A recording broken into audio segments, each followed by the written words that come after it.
God, I love this art. All of it. That's a general term.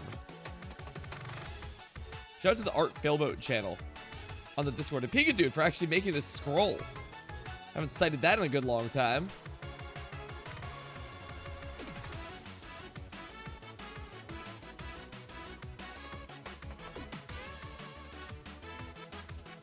Is the demo out of Donkey Kong? I apologize, no. I apologize. Just for people who did not see the stream this morning, this is a follow-up to that. I'm sorry to get your guys' hopes up. This is a follow-up to the stream for this morning.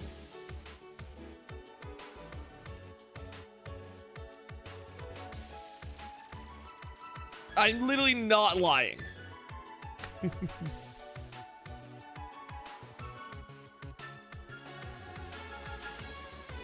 I'm literally not lying.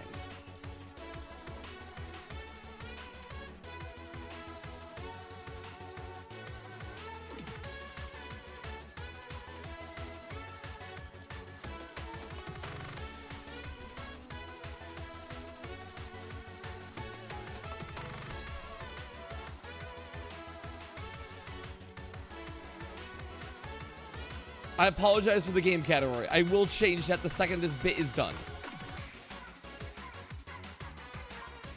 The game is not out. It will not be for a month. I have no exclusive rights to it.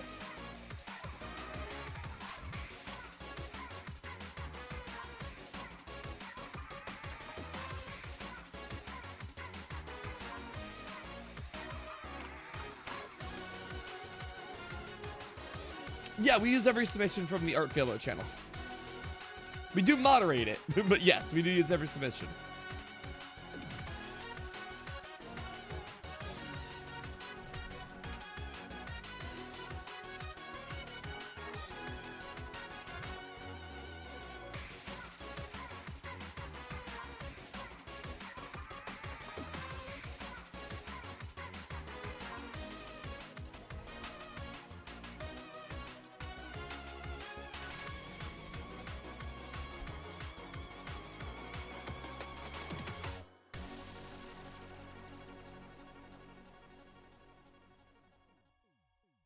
My wonderful live chat.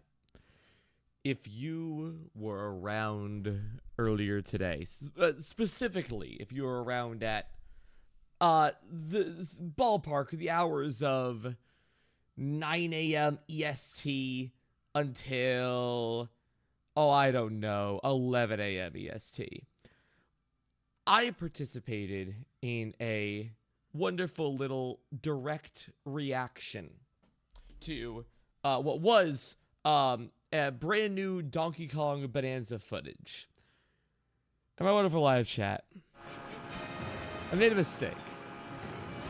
You see, Evan, my wonderful editor, Noteblock Evan, he mentioned to me that we should, you know, off the top of his head, we should do a stream where we do almost a drinking game, where every so often, or rather we watch the direct reaction, but whenever they say the word Kong, we have to, or I have to eat a banana. It was said over 20 times because of, oh, I don't know, the DK rap that played in the middle of it. For those who may have missed it, allow me to pull it up briefly so you just genuinely understand sort of where I'm coming from here. This, everybody, is the part 2 of that stream. I'm going to upload that reaction to YouTube. Yes. Tail actually said he was working on it earlier, so there's a chance it's already out. Let me just pull that reaction up real quick. Donkey Kong Direct. And hopefully that just kind of does it, because there hasn't been a new Donkey Kong game in a very long time. There we go. Let's just kill that. And then just switch the tabs over for a second here. Eradicate me from Mario Kart for just a minute. And give me YouTube. This, everybody, was the Donkey Kong Bonanza live stream. So it was a wonderful time. We got a lot of great reactions in there. Unfortunately, though, they happened to say the word Kong quite a bit in this direct. To the dismay of many people, mainly me. In fact, probably it was just to the dismay of me. Donkey Kong Bonanza, again, Kong was said ballpark like 25 something times. I was advised by a lot of friends to not eat more than 11, 12 bananas. That was sort of the overall stature of it. Don't eat more than 11 or 12 bananas. There were a couple of people in the live chat, you know who you are, who were very interested to see if I would throw up. No. What's wrong with you? No, I did not. However, after eating about 9 bananas earlier today, we started to phone friends. This would be, in this case, Noteblock, who was already on the call with me. He ate, I think, 3 or 4 bananas. His wife got involved and ate a banana or 2. And the joke kind of continued where we were like, oh, assist mode. Let's start looking for friends who could join in on this. Hayden popped into the live stream. Hayden Virus, and he started eating bananas. Here's the thing, though. Everyone that participated in this great banana eating, in some way and form, has received either money from me or has worked for me in some way. And so the joke sort of became, I am eating the bananas. However, I am Failboat, and the Failboat channel has been produced by many people, whether that be artists or collaborators or editors. And so, my wonderful live chat, the idea is simple. Well, good morning, good afternoon, viewers, fan times. This is Failboat YouTube. I feel like this was actually a kind of abrupt introduction to this. Actually, just to clarify, you guys aren't really getting the start of the idea. That's actually the end of the idea. The stream is actually going to be fairly short. It's actually going to be fairly short. Let me pull up my messages with Evan, because we did a little bit of counting. Let me play some. There we go. Some chill music here. Here's what's going on, chat. Evan said, or rather, we figured we might have to do a recount. Not entirely sure. This is like what I remembered it being. There were 13 bananas at the end of the stream that had yet to be eaten. I then ate 3 more bananas. You could hear them from the smoothie that I had, resulting in 9 total bananas. Or maybe it was 4. I forget. Regardless, that reduced the number to 10 remaining bananas. Hayden had 2 more bananas, starting the chain. 8 bananas remain.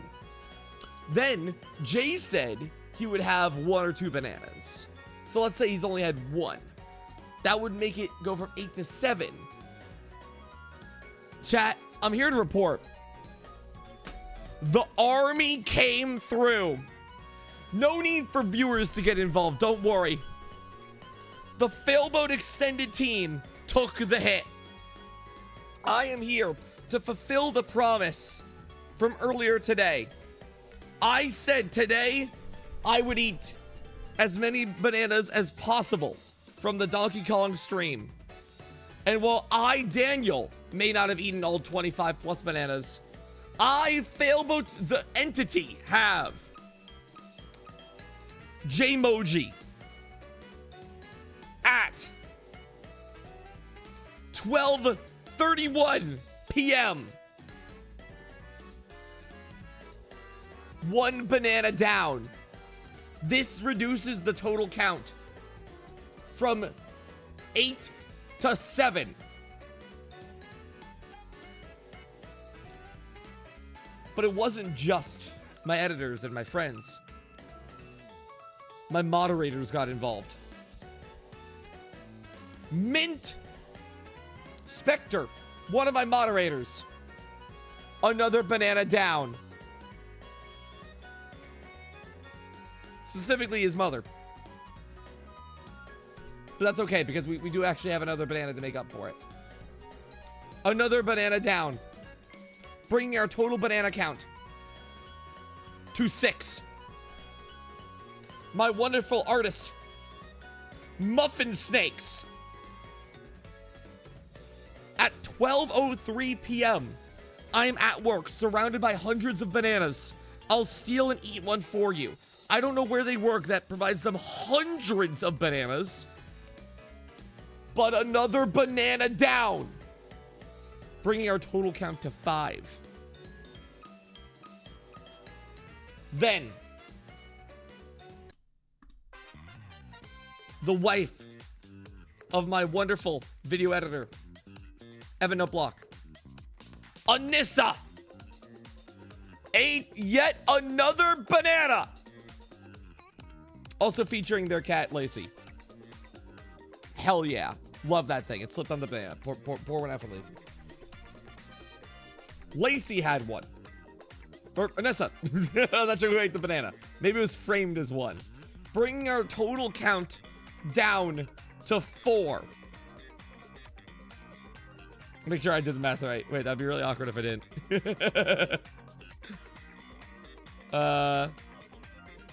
Right, yes. My wonderful stream storage uploader, Halo, who's been a moderator and general, like, I guess, faculty member on the streams for a very long time. I sent him a long message at 5:31 p.m. explaining the process of the stream. Halfway through my message, he says, "Are you gonna ask me to join you in Banana Solidarity?" And I'm like, "Yes, I am." He says, "I got you." 1 minute later, another banana down. It's actually a little scary to me how quickly he had the banana. I'm not like legitimately. Like, yes, I am. I got you.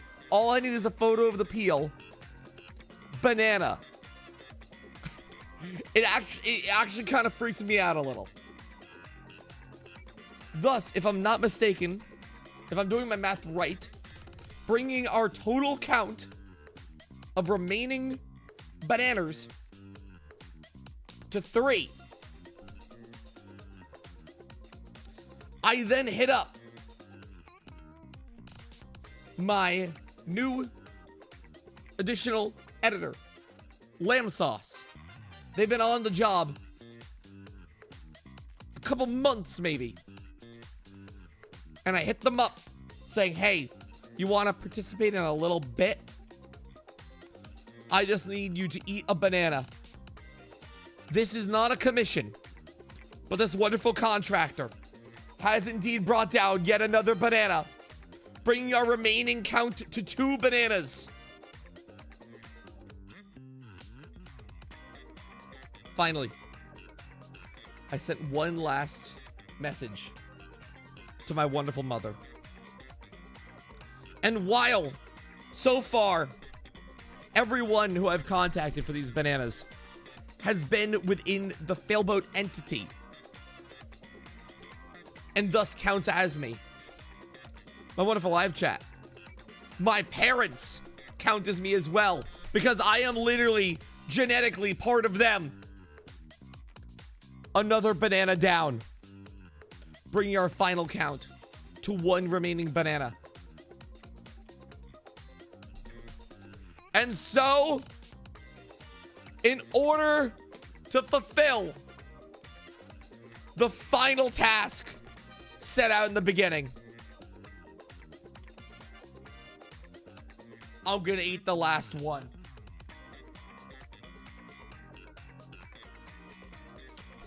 Oh, don't worry, Leafeon. I already know. A wonderful live chat.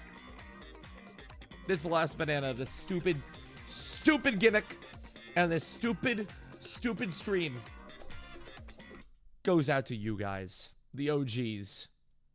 We're just gonna let it play in the background. That way it's not a bait.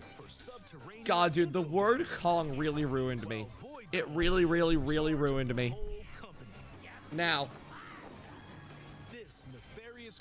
still got it, baby. A wonderful live chat.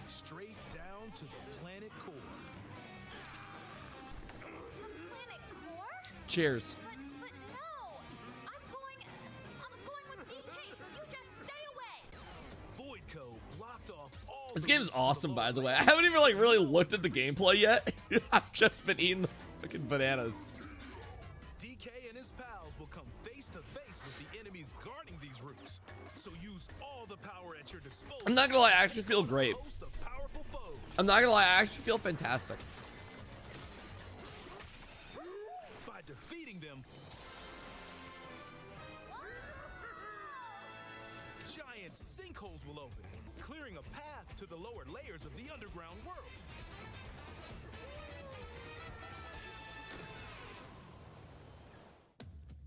I love Pauline's voice acting, but why does she got the Rosalina reverb? She's speaking with presence. They're not always visible though. Sometimes they're buried in Rosalina's got the Pauline reverb. We just didn't know until the canon had to align itself. You can also obtain Oh, these gems by completing banana. challenges in the ruins found throughout your adventure. Oh yeah, they're also in a cave. I forgot this entire game happens underground. Battles. Courses where you'll need clever solutions. Chat, Side-scrolling stages. as a preface to the actual Let's Play, as I finish this banana, you know what to do. Keep your eyes peeled to find the Banandium gems. There are plenty of ruins to discover. Oh, banana or something, I don't know.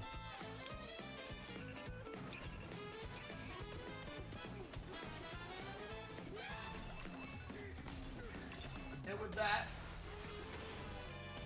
my wonderful live chat. Oh, banana. As you collect Banandium gems, you'll get The condition skill points. has been fulfilled. And 25 plus bananas have been eaten. Yes! Sweet! Ooh, banana!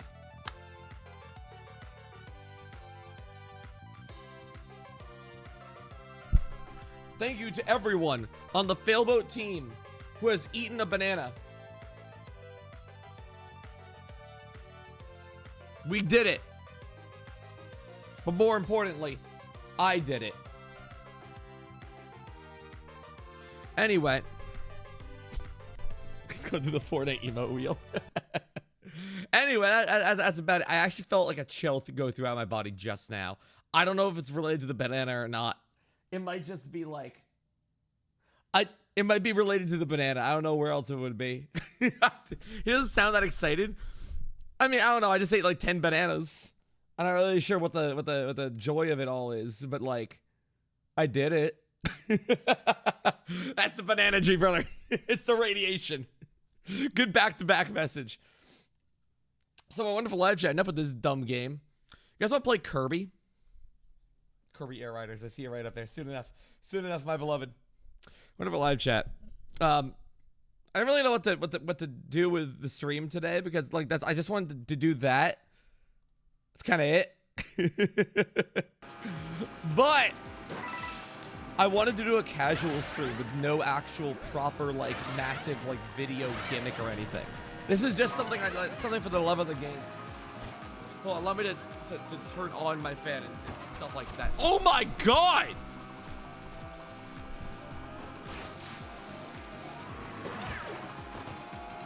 How do I... Thank you for the support, Steam Pick. I will give another 10,000 if you eat all those bananas by yourself on stream. I did. I guess I didn't eat all 25. Heavens, I did eat 10. But I guess regardless, thank you very much for the support. I will not be eating another 25 bananas. They want you to do it again? Oh, no. But thank you very much for the support. And also, thank you for the support, Steam Pick. We'll give 10,000 bits if you eat all the bananas yourself on stream. Well, sure enough. Thank you very much for the support, Steam Pick. I'm sorry. They gave 50 community subs? I'm sorry?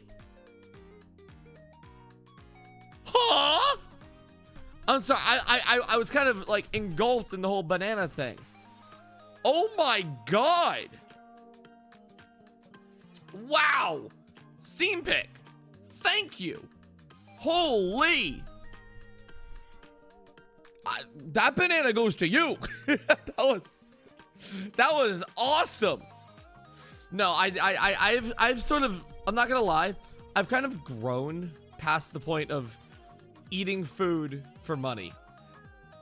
Asterisk.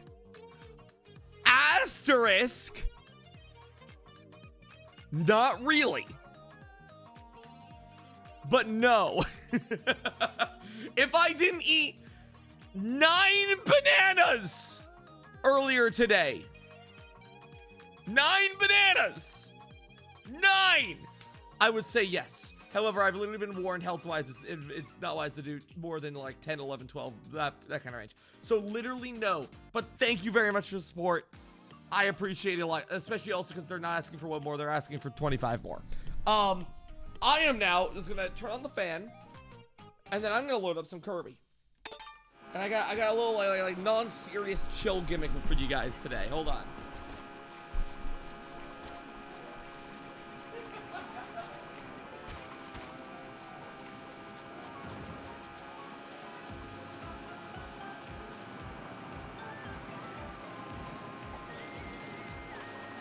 So whoa! I just realized because of where I put the banana peel, I actually almost legitimately slipped on it. Well, I guess I don't know if I would have slipped, but I would have stepped on it. Let's keep that away. I mean, it didn't happen. I think it's very funny by the placement of that. Wonderful live chat. Have you guys ever heard of a little game called Kirby in the Forgotten Land? I have, and I quite like it. As you may know or might not know. However, I'm not gonna lie. I was trying to play some recently, just for the love of the game and all that, and I realized I kind of fucking suck at it. I don't know if it's like I've aged to time or like what, but like yeah, the 30 FPS is definitely very noticeable after all the advanced playing we've been doing recently. But like I'm not like very good at this game when your goat is washed, and so I kind of wanted to go and do a little bit of training, just as sort of like casual streaming material, nothing too crazy, just to like get good at the game again. Dude, I can't wait to switch. I'm so surprised the game just doesn't run better on the new console, but yeah, to each their own. So here's the thing. I am going to be trying, and I will update the title as soon as I'm done the gimmick, like saying the gimmick. Hold your horses, find them, hold them. Sorry, I just killed a man. I want to try playing any level of the Isolated Isles and try and no-hit it. I will not do this on the 1st, 2nd, 3rd, 4th, 5th, 6th, 7th, 8th, 9th, or probably even 10th attempt. But I'm going to try. And doing so is the general goal of the stream. This is more of a, I'm just going to be hanging out and chatting with you guys. I will, of course, turn on chatty. And that's just going to be going on. Switch 2 doesn't have the hammer glitch. Yeah, unfortunately. But, like, that is kind of the case here. All right. Strap in here. We're going to be here for a while. Luckily, I'm not holding myself to... Again, I know how I usually do these things. This is more on the lines of actual, genuine, honest-to-God second monitor content. There you are, you little freak. I don't have, like crazy, like a crazy actual gimmick for today. I just want to just try and do good at the game. So, here's what I'm thinking. Unupgraded abilities. Unstarred abilities. I'm not going into any of these to power unpowered up abilities. Unevolved and unpowered up abilities. Just base ability, no evolution. I want to see what I can do with it. What happened to Grandma? She's alive. She just isn't here right now. Object permanence and all that. All right. Let me make sure that... is the chat working right now? Hold on. Wait. My Kirby bro. Oh, you're coming through the wrong monitor. Hold on. Hold. Chatty on. Yes. Once again, you have to donate to get Chatty to read messages. There we go. Sound settings, and then make this one. Is a $1 donation. Can I ask? Oh. There you go. There is a chance that it reads a normal message. However, that is the way it has been for the last 6 months. There we go. Thank you guys for the exclamation point TTS command. Allow me to pin that. There we go.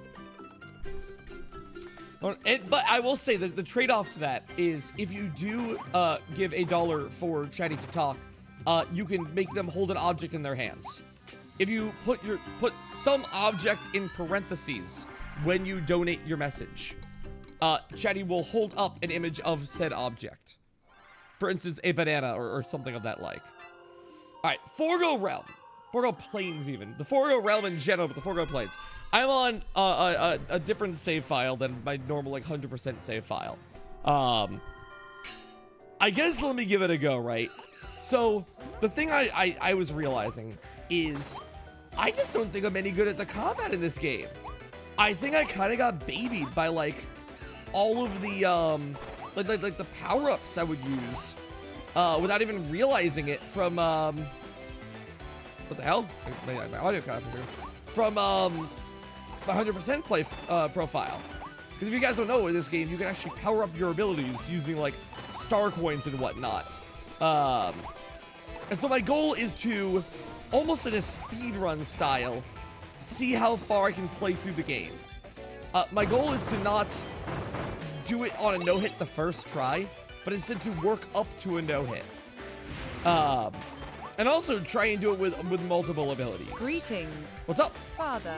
How's it going? It is currently my birthday, and I would like to just thank you for creating good content for the past few years, since it helped me get through a very tough time period of my life.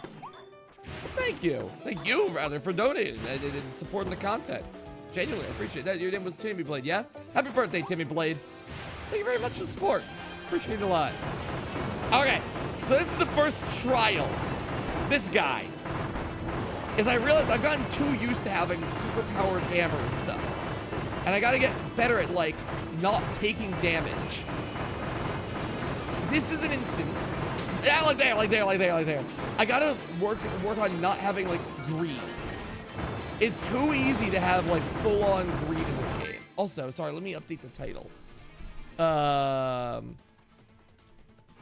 Trying to master Kirby again because I'm washed. And then I'll change the game to Forgotten Land. Kirby in the Forgotten Land, mind you. There we go. So I took one hit there. No problem. Where am I? Okay, there we go. I lost myself in the fires. So one thing I want to... this doesn't feel like it's working. I'm not, like, getting further away. One thing I want to do more of... I'm not sure if it's useful or not. Oh my god, right, okay, so that's just a big burning attack. If you hold the shoulder button while you're attacking with fire ice, Kirby will not turn. So they can do like this. Wait, no greed. Just dodge away, let him burn. Oh, I see. Dude, that guy turns quickly. Noted. Very noted. Okay, also burning, of course, let's go through it. And that, okay, one last hit. Okay, so 3 hits on this guy. No problem. 3 hits on bombs. Yeah, if you, hold on. So normally, if you hold the attack button in turn, Kirby will just turn. Normally, of course. But if you hold the bumper, or the trigger, yeah, you can, like, keep aiming it in one direction. It's quite nice. I'm gonna use it more. How about this boat stream? I'm new to Twitch. Irregularly. A couple times a week. Usually it's I stream by necessity of like collaboration or video content. This is a kind of rare instance of me streaming in a not those conditions. So I apologize for the almost non-answer of an answer, but right now I don't really have a good stream schedule. I've kind of like lost a little bit of the old like, you know, stream every day vibe. I haven't gotten it back in a very long time. I guess that's what happens when you stream for so long. You know, you just kind of like lose a little bit of that edge if you know, if you do it for such a long time. You know, you got to find ways to mix it up in a sense. All right, leading the capsule. There we go. These rules say you stream every second of the year. No, well, the rules also say that one of those is true. If you read the fine print at the bottom there. So that's not entirely true. Or maybe it is. Who's to say? Just that it's probably more than likely that there's another one in there that's a little bit more real. I like how this guy just gets wobbled. Okay, so I cannot attack through this. I already knew that much.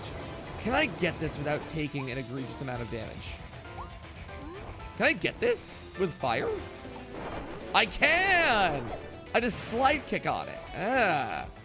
You know what's also interesting? I'll have to go for objectives again. Dude, I haven't played this game for objectives in so long.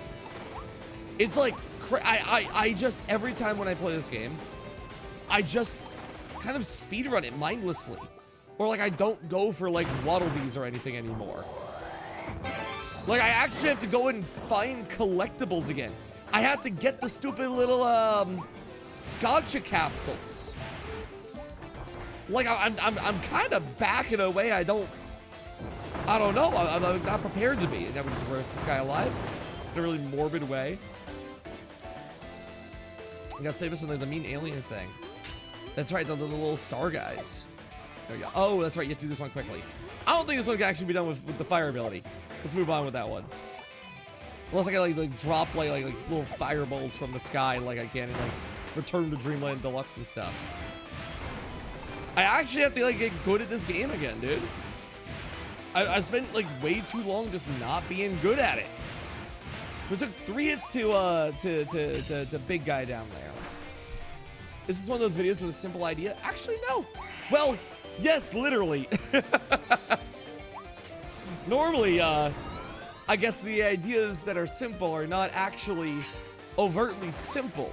This is a weird exception to that where it is actually simple.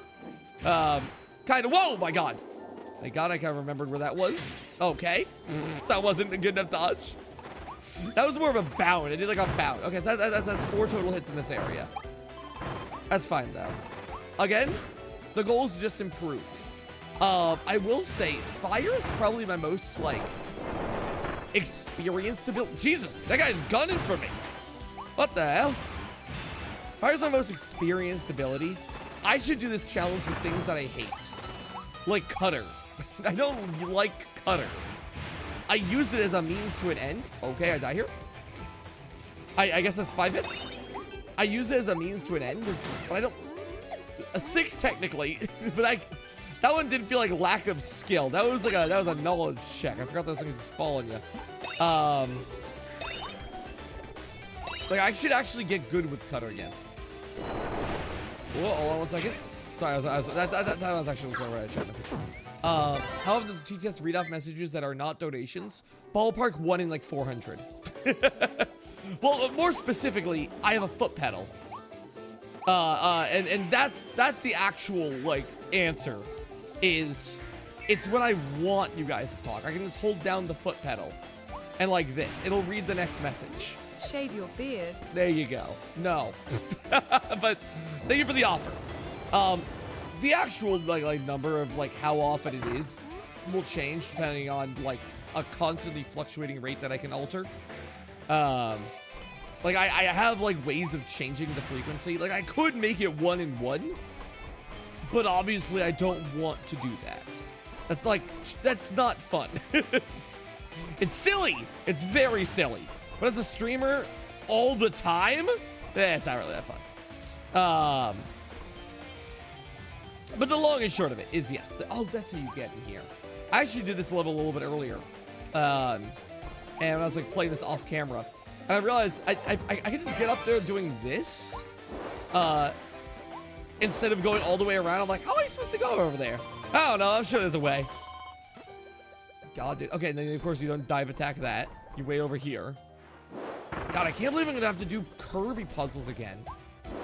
That is genuinely so weird to think about. I've been playing this game for so long that I haven't like thought about it in like a like game standpoint. I've just thought about it like a, oh yeah, well it's Kirby.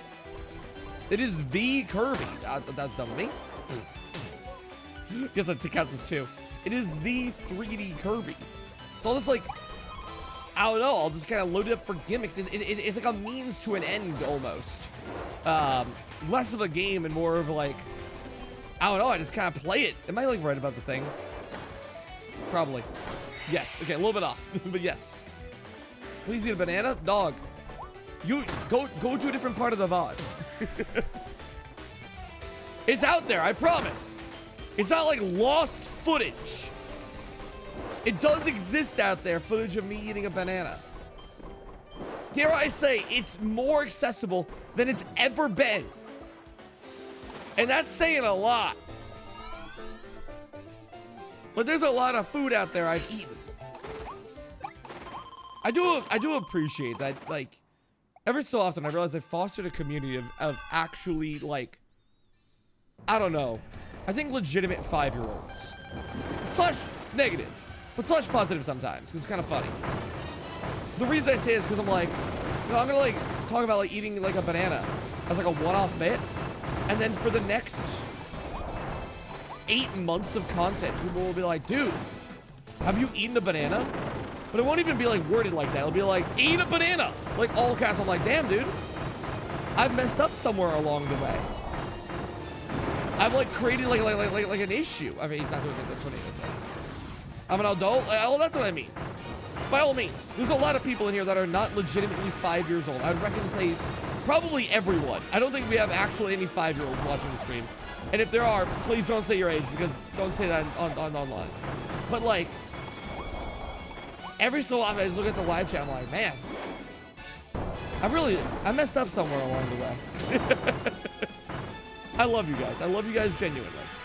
It's just a little silly.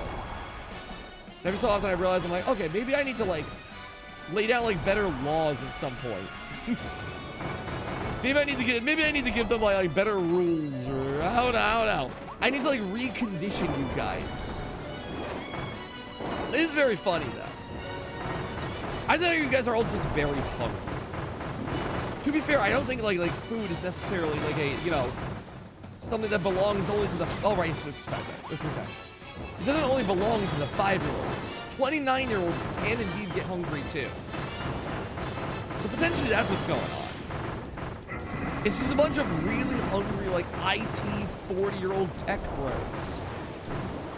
They're just like, they just don't know how to ask a person to normally eat a banana. Because to be fair, I guess, how often do you normally ask someone to eat a banana? It makes sense that you guys just don't have like the raw experience of it. Like you guys are just flying by the seat of your pants here. You're just hungry guys looking for their streamer to like eat a banana. You're just unsure of how to like communicate. Okay. I had my movement canceled. I'm a fetus watching this from the womb. I don't even know what bananas are. I just saw it happening in the live chat. I had to get in on. Dude, I suck. I'm taking hits, dude. I've been playing a lot of, like, The Binding of Isaac. And more specifically, I've been playing, like, the challenge character of the game. One of the challenge... That was bad. One of the challenging characters of the game called Tainted Lost. It sure is a yapping stream. Oh, God, yes. Exactly, sketchy. It's like the rare I just talk stream. Like instead of like, oh right, he's doing that. I gotta like look, like pay attention to the tornado versus not tornado attack. I gotta like lock it down. Make Chatty D's say banana. You have that ability. I will just say. If you guys do want, there is a website called Google. And I mean this like in a non-actually facetious way. The chatty voice is the Google Translate voice. It's like the default TTS voice. Me when the streamer yaps, but the streamer is Failboat. I hate him. That's my chatters. That's my chat. Chat, was any of you guys paying attention to how many hits we got? You guys love counting things. I wasn't sure if anyone got that. We took so many hits, I think I actually do have to do it with fire again. That was like an egregious amount of damage. Around 20, I would actually believe that. I think it's a little bit less than 20. But I'm like, that sounds right, all things considered.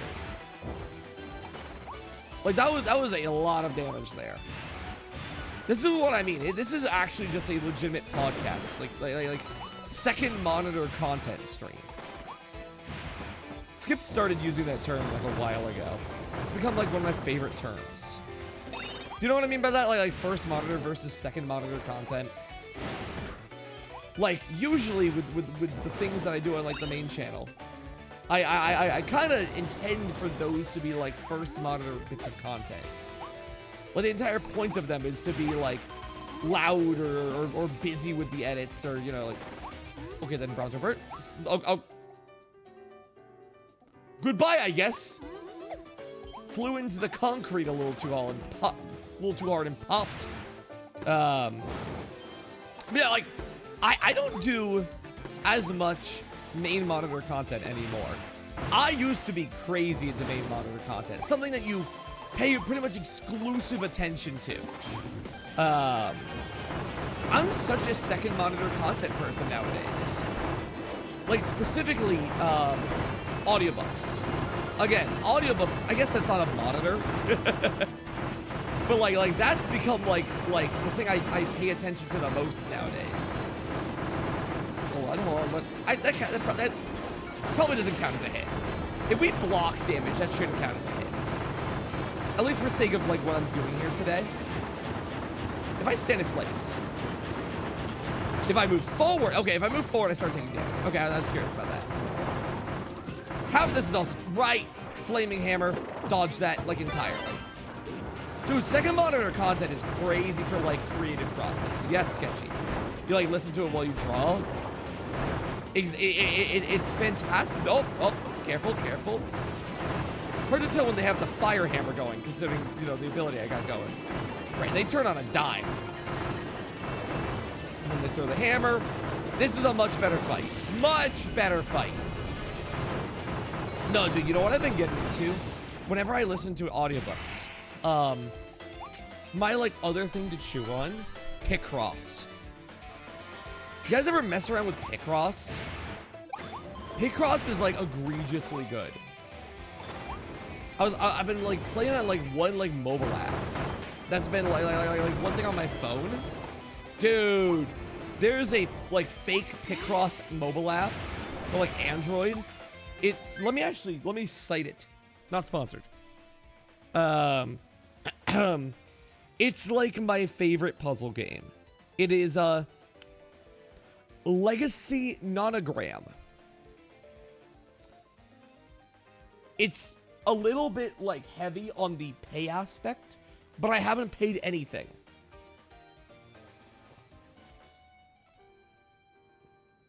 They have a lot of puzzles behind, like, they have a lot of puzzles behind, what's it called? Like essentially a premium paywall.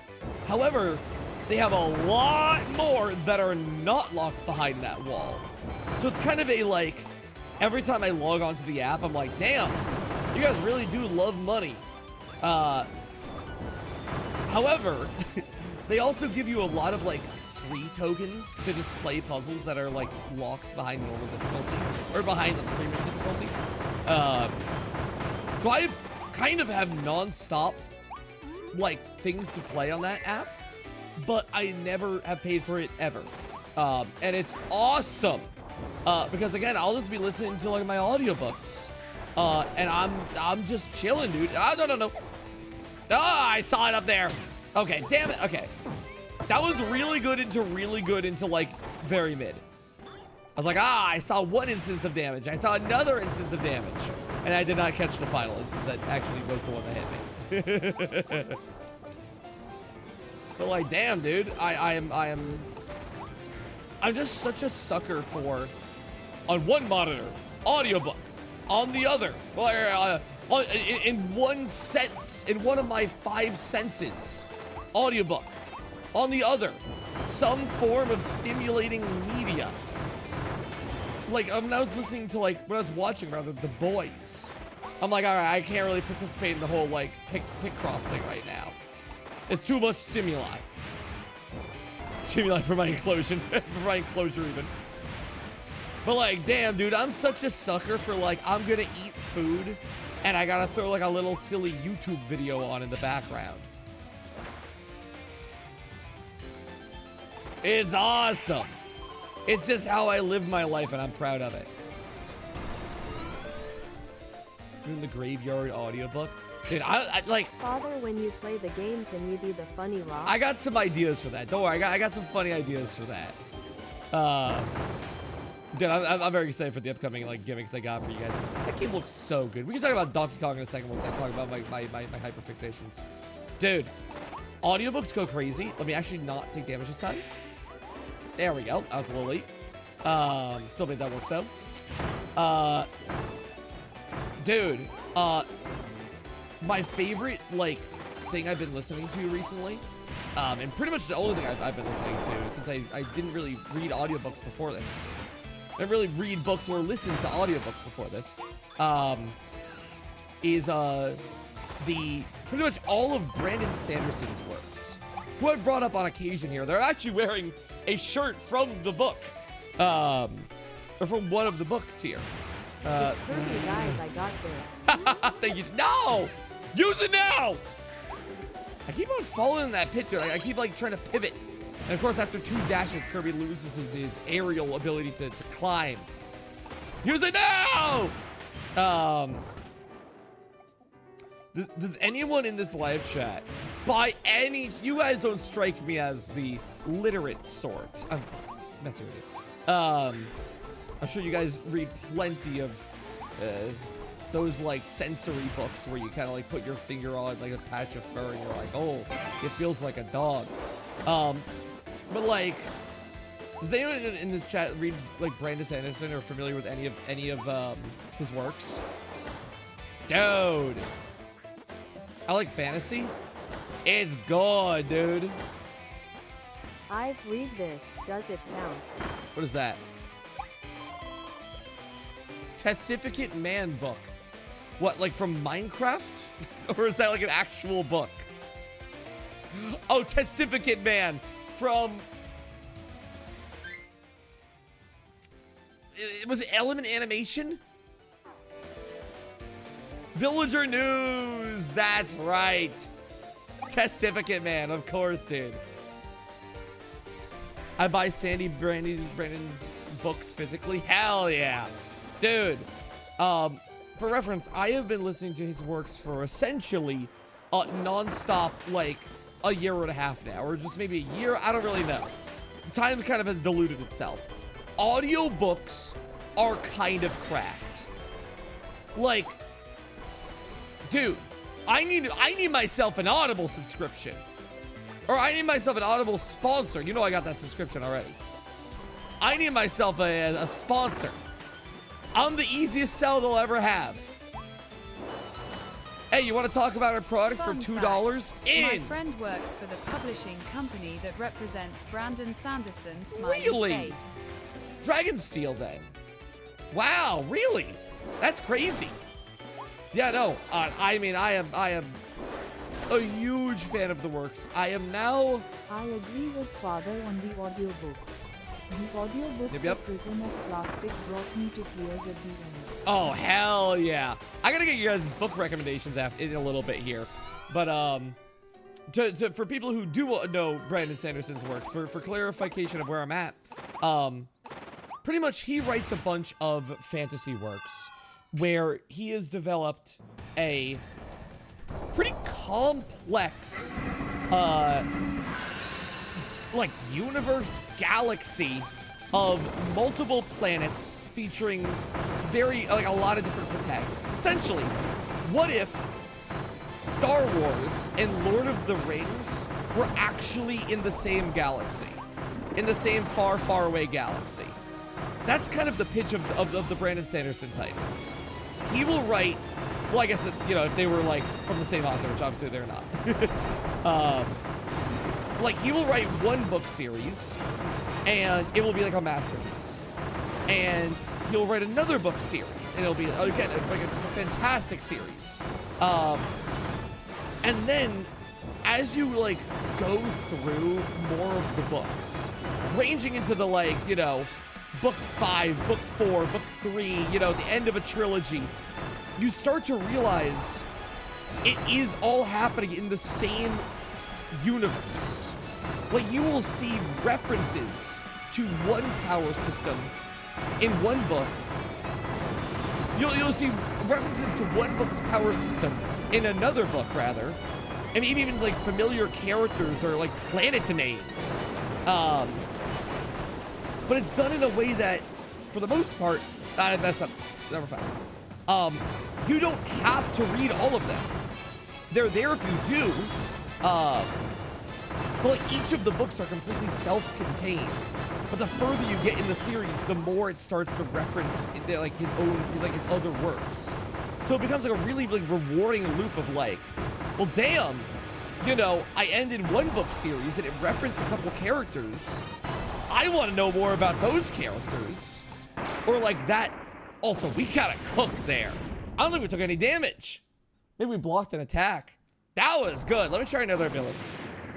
That was good. Also, I'm sorry. Is chat frozen? Hold on. Let me. Sorry, someone donated and it's not being read right now. Let me just kick that back up again. It's, like, incredible. Speaking of books, Yeah. we need a book Kirby where he throws massive books at you and another attack where he reads and puts enemies to sleep. That would be very fun. That would be very, very fun. But yeah, the Brandon Sanderson books are incredible. I was sort of looking, essentially, how I got on this book kick. I was talking with Doug, and Doug was reading an audiobook. And at the time I was, of course, very into One Piece, as I still am, way more back then. But, like, One Piece is sort of, like, iconic to me because it is, if you guys have ever read or interacted with One Piece, sorry, little guy, One Piece, the idea of it is one massive story. Let me use sword. I never use sword, but I feel like that one's a very flexible ability. It is one, like, massive series featuring a lot of characters and a lot of interconnected parts. And the more you read of One Piece, the more it all starts to connect into itself and go into, like, one giant story with, a bunch of seamless, as little plot holes as possible kind of vibe throughout all of it. Amazing characters, amazing world, all that stuff. And I was asking Doug, like, hey, I'm kind of looking for like a series that is essentially a really long, complex narrative, you know, that's all kind of like joined at the seams to be as seamless as possible. But I'm also looking for it to be pretty long, because, you know, One Piece is something that essentially one of my favorite things in media is just endlessly re-watching something, or like, I love never running out of content. Like, I love the anime Hunter x Hunter, because, or Hunter x Hunter, if you want to call it that, because it just has a bunch of episodes. I've now watched it 3 times. It's great. The world is one. Okay, I guess you have to do like an attack in the air. This doesn't really do a lot of killing. Like, the world is incredible. The characters are incredible. I love Hunter x Hunter so much. And then, you know, after my 3rd rewatch, I'm like, I'm looking for something that's, you know, new, but I can, you know, take it all in again. And so he recommended me I try out an audiobook, and the audiobook is called The Way of Kings. And I'm like, sure, hit me with it, right? Father, all the monkeys you just passed. It's Void Company. This is the first scenes of them.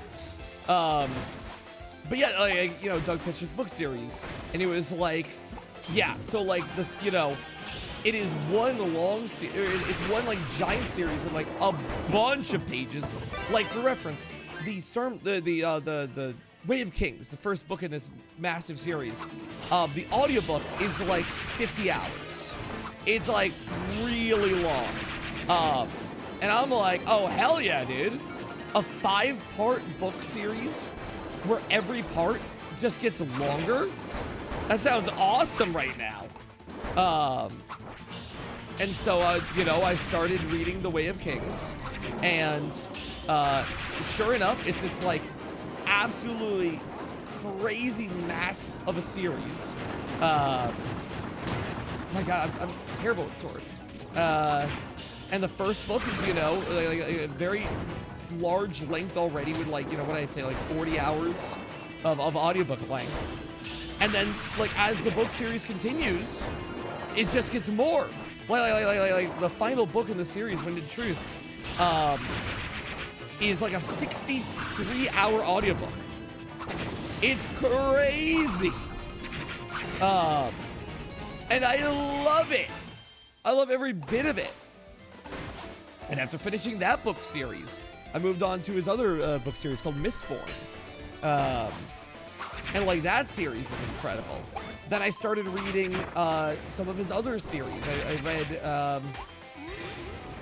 like Mistborn is like a fantasy series, but like, what if essentially there's like a big like magic system and a really cool like thief story, where once it's done, once the first trilogy is done, another like trilogy essentially starts up, and it's about the world in like 300 years since the end of book 1, and like technology has developed alongside the magic system. So the magic system doesn't just end at like, oh yeah, they have mana. It's like really intrinsically well thought out, down to like color theory and like music theory, and like it's ludicrous how well it's done. You know, what if that magic system existed in a world, but now there's guns? What if, you know, and then like, you know, that series, like the second era is done, but now that, you know, he's working on like the 3rd era, and that's gonna be something I don't want to say, because that could be like much larger spoilers for anyone who's genuinely interested in the series. But I'm like, damn, that's incredible. So after I read both of those eras, I read like a standalone work of his called Warbreaker. Then I read what was after Warbreaker? I read I think the next thing I read, okay, guide, was a book called The Sunlit Man. I'm currently listening to Tress of the Emerald Sea with my girlfriend, and like, oh my God, I just keep reading his books. It's awesome. What are you talking about? Books, fun little books. It's oh my God, the series is so good. If you guys are ever looking for just like a really nice long book series, oh, This is it's what it's all about. It's what it's all about. Oh, does it randomly pick TTS? No, it is donation messages, or I have a foot pedal where I can manually activate chat talking. Which I will say, it is very funny to look over at the live chat after this like book rant. And I'm like, okay, I don't think I've watered the plants enough.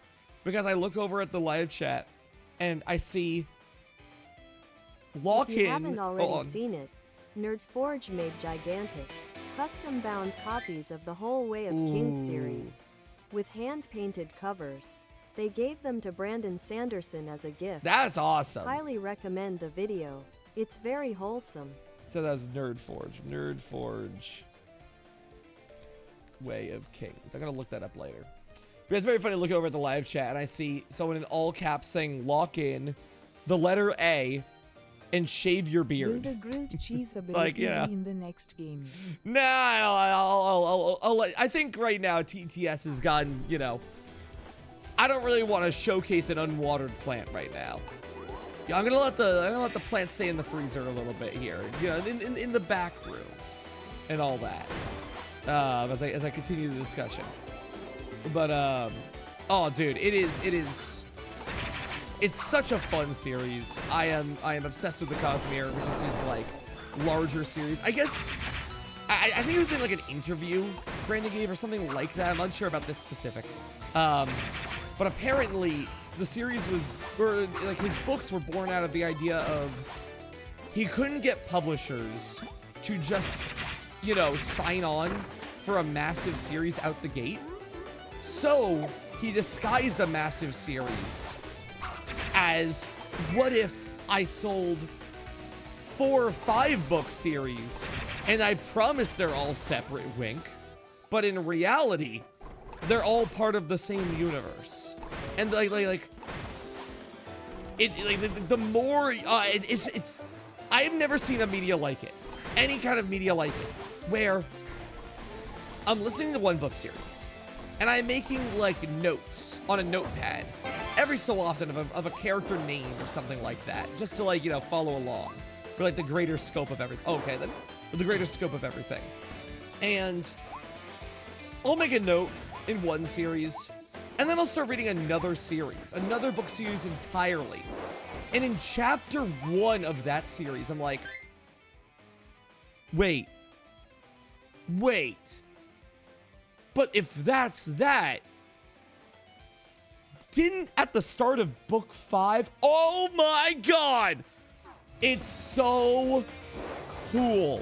The way the power systems interconnect and like the worlds all combined in some way of just, you know, having consistent rules of the power systems spread beyond like different things in the world. Dude, it's great. Okay. Hold on. I'm putting someone in the freezer. Chat, grab me my knives. We have to do a dissection. Someone in the live chat said, hurry up. I'm OMD GNV.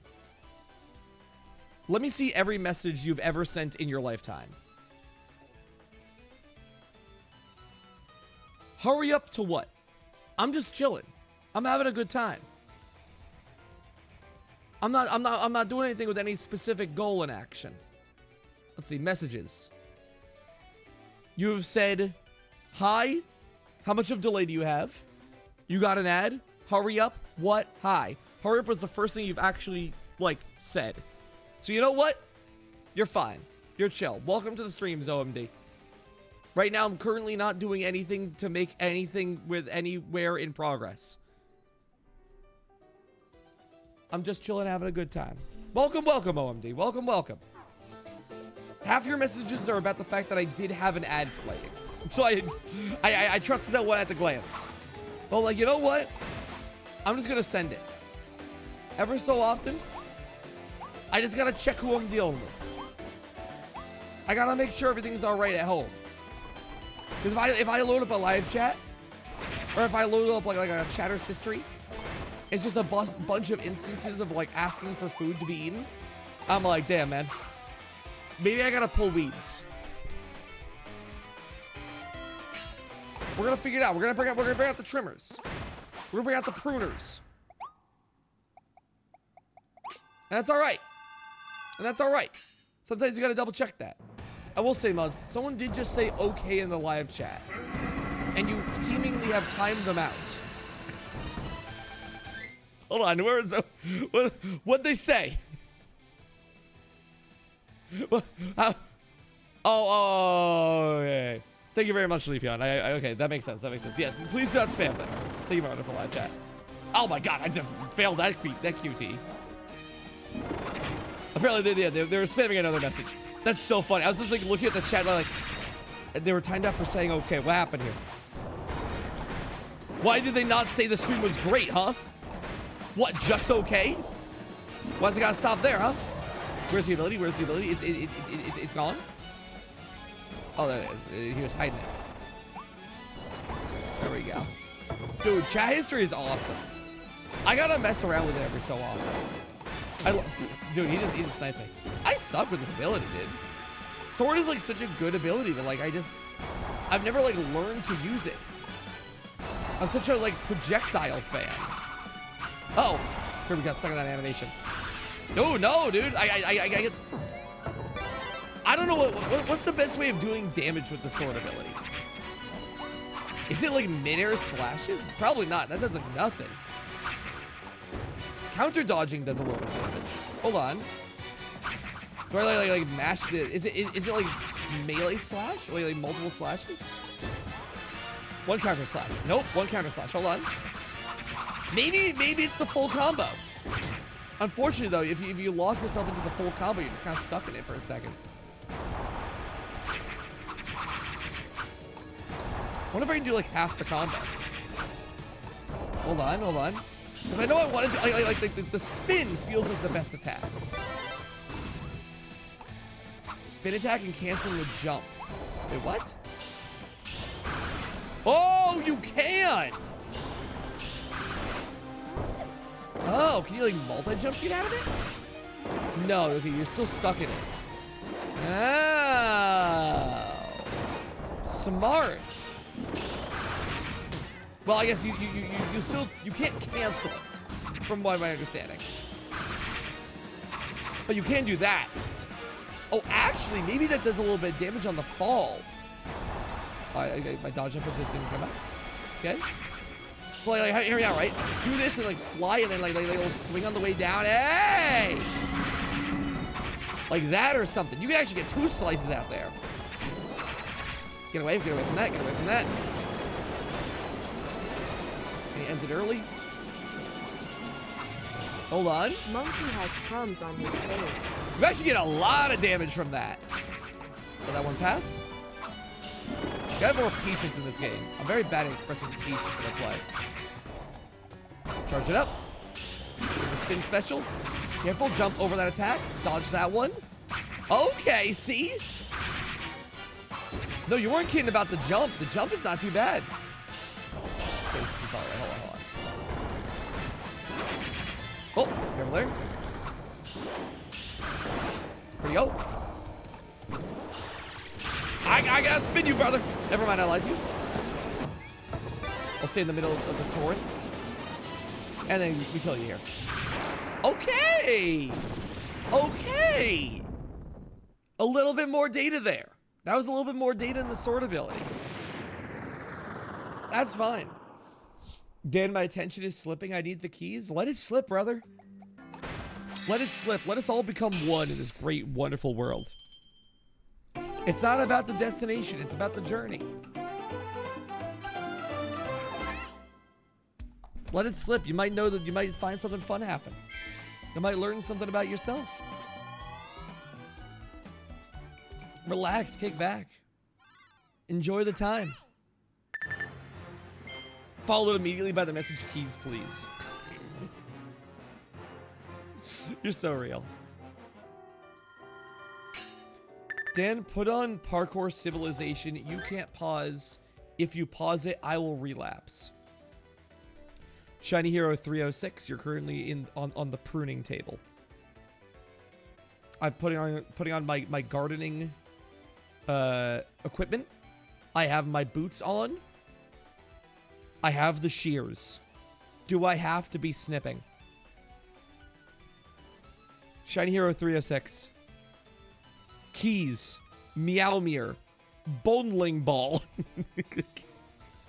Bongo, bongo, bongo, bongos. I will scream the name of a chaos gremlin. Second monitor content is my lifeblood. Hold on, there's signs of real in there. There's signs of an actual person in here. All right, mods, get to reading that history. That was a real sentence. That was a real sentence right there. I saw like glimmers in your eyes. The plant may still be alive. Are you gonna die from banana radiation? The potassium levels are off the charts. That's a human. We have a human. We have a real human in the forest, in the garden. That's a living plant. This is a real plant. My grandmother is a banana. You're losing me a little. You currently ride the line between heaven and hell. I don't know if you're a real person or not, but I won't lie. You're teetering on the side of good because you made me laugh with Boneling Ball. That gave me a chuckle. You will not be pruned today. You live, Shiny Hero. You live. I have to weed out the robots. Oh, I went in with the sword ability again. I want to change that. Do you like bananas? Yes, I do. Genuinely, yes. Is the plant a banana? A little bit. He's the gateway between two realms. That's what I'm saying. He's like, that guy's like teetering. Your fate is still yet to be determined. The actions you make in life will affect you. Emmy and Advena finally getting together. I literally don't think that is what has happened. But thank you very much for the support. So it's not watching the D&D sessions with the full media literacy you need to have to participate in Dungeons and Dragons. Let me try Drill. Dude, Drill is something I got, like, I gotta be better with Drill. It's like the new ability. I know Gun is also a new ability, but I don't give Drill any love. Hold on. I need the Maxim Tomato. Eat it here. Why not? I'll get a little cutscene. And I get a special figure. I guess I hadn't done this in the save file. Oh, that's great, dude. Oh, excuse me. I'm very happy for them in their advances in their relationship. Right, chat. I need like book recommendations. Like, I'm not gonna lie. I've been loving all the Brandon Sanderson titles. Loving them so much. They're so much fun. But now I'm like, damn, I'm gonna run out of like Brandon Sanderson Cosmere books. I kinda need to do something that isn't Brandon Sanderson.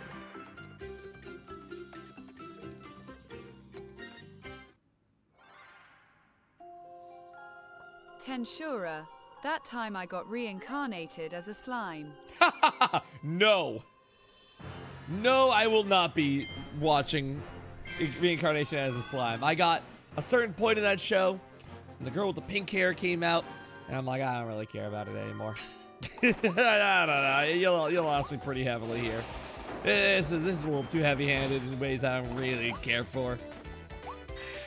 But I give it a shot. I'm sure people enjoy it.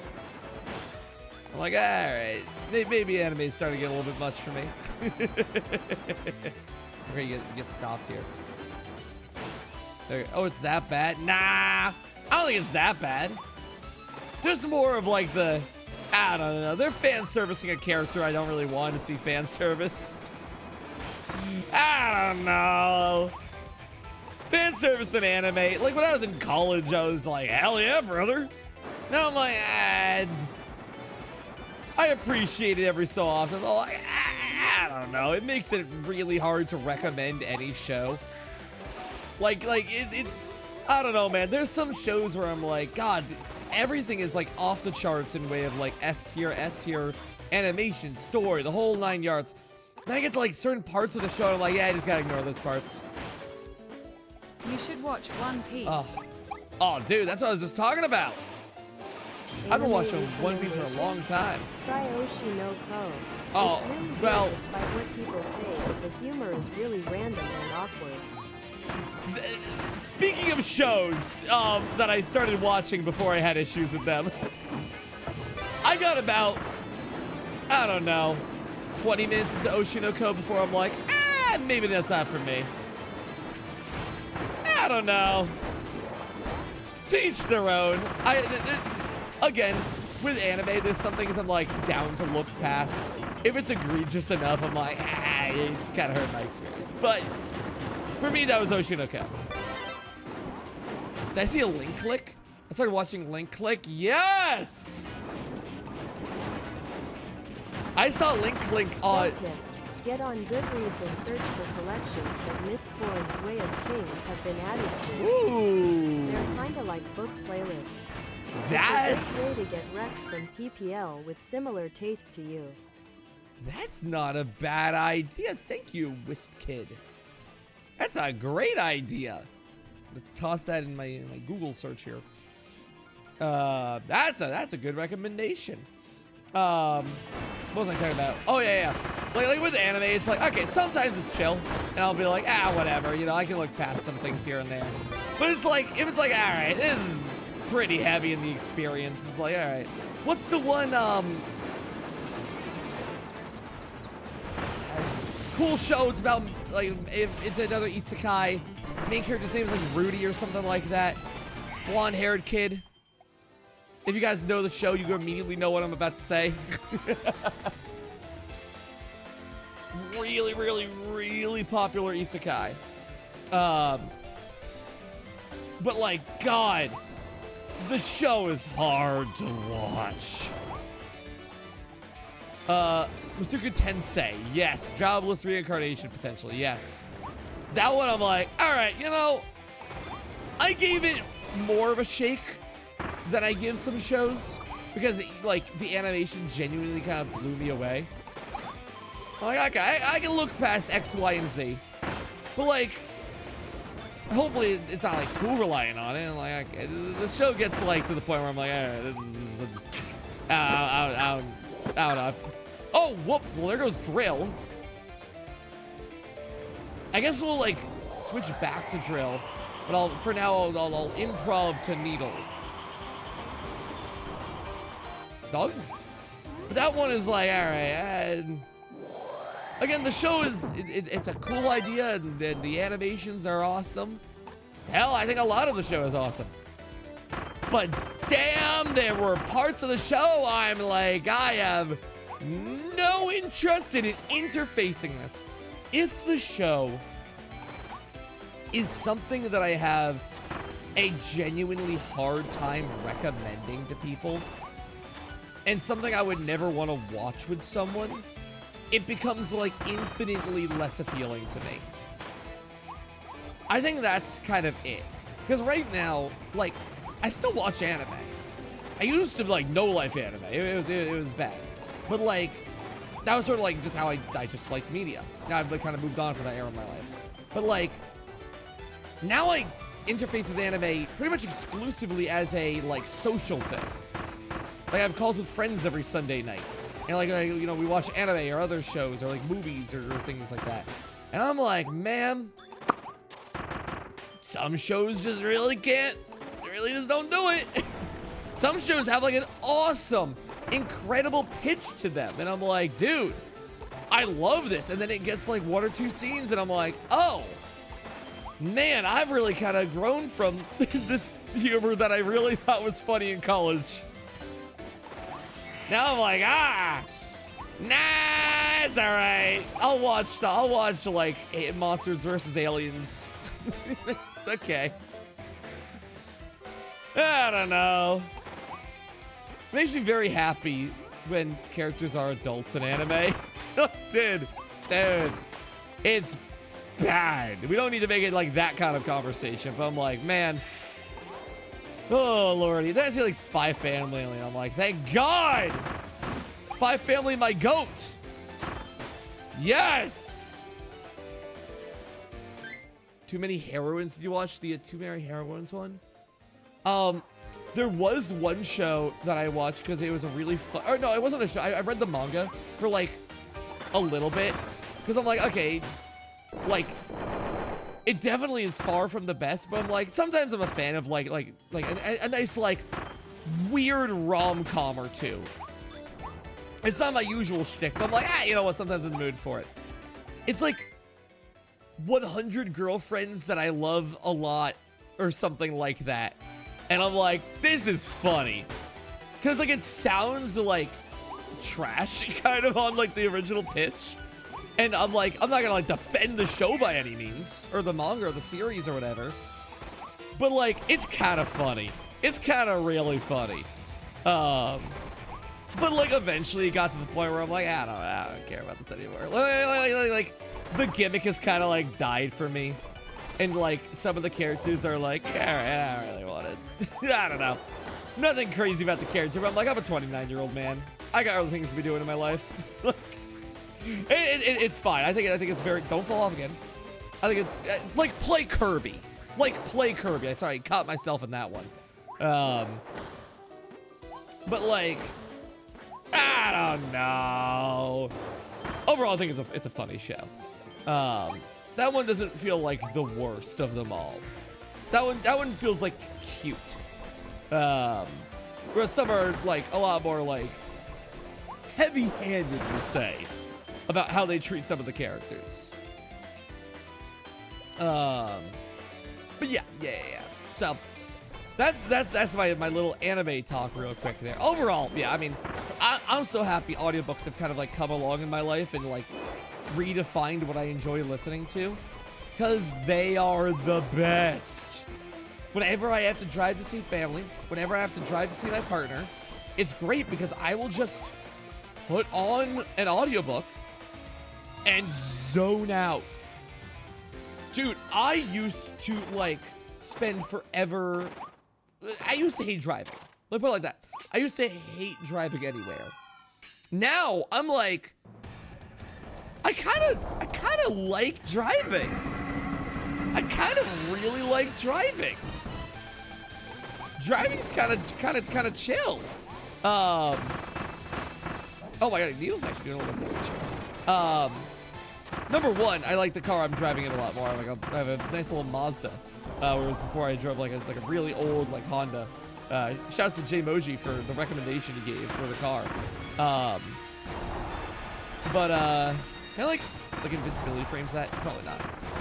Yeah, probably. Whoa, did I invincibility frames that? I'm not entirely sure. Dude, Needle's eating through him. I guess any like ability that like uses the stars against them is gonna do that. But like, damn, we're doing some damage on this guy. Hold on. Well, okay, yeah, I missed time to dodge. We'll just launch those.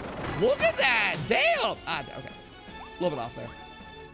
Dude, Jay with the car recommendations goes crazy. He's awesome. No, dude. Oh, let's go into this. Thank you, goodbye. Is it faster to do this? Huh. Does anyone with like advanced Kirby knowledge know if it's faster to like spam Needle or if it's faster to like do like the normal dash running?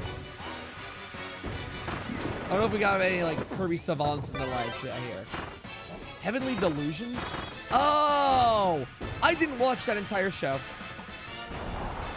I watched a little bit of it. I'm like, oh, that seems cool. I think that was around the time when anime was just sort of like losing its edge to me. That one seems fine. I like a glance. Solo Leveling? I actually read all of Solo Leveling. Solo Leveling was awesome as a manhwa. For me, anime started to like waste my time. I mean that lovingly. There are just some anime where I'm like, I get it. Like, it's okay. You don't have to do all that. I get it. Like, I already kind of know what's gonna happen in this show. You don't really have to have the show. Like, you've kind of pitched me on the same premise that I've watched literally 35 times before. I'm like, it's just wasting my time. Lovingly. Let me do it with Cutter. I said I was gonna do Cutter. But like, I mean, then we got shows like Death Note, Mob Psycho. Yeah, like, where I'm like, damn, I gotta watch every second. It's Pete. Spy Family.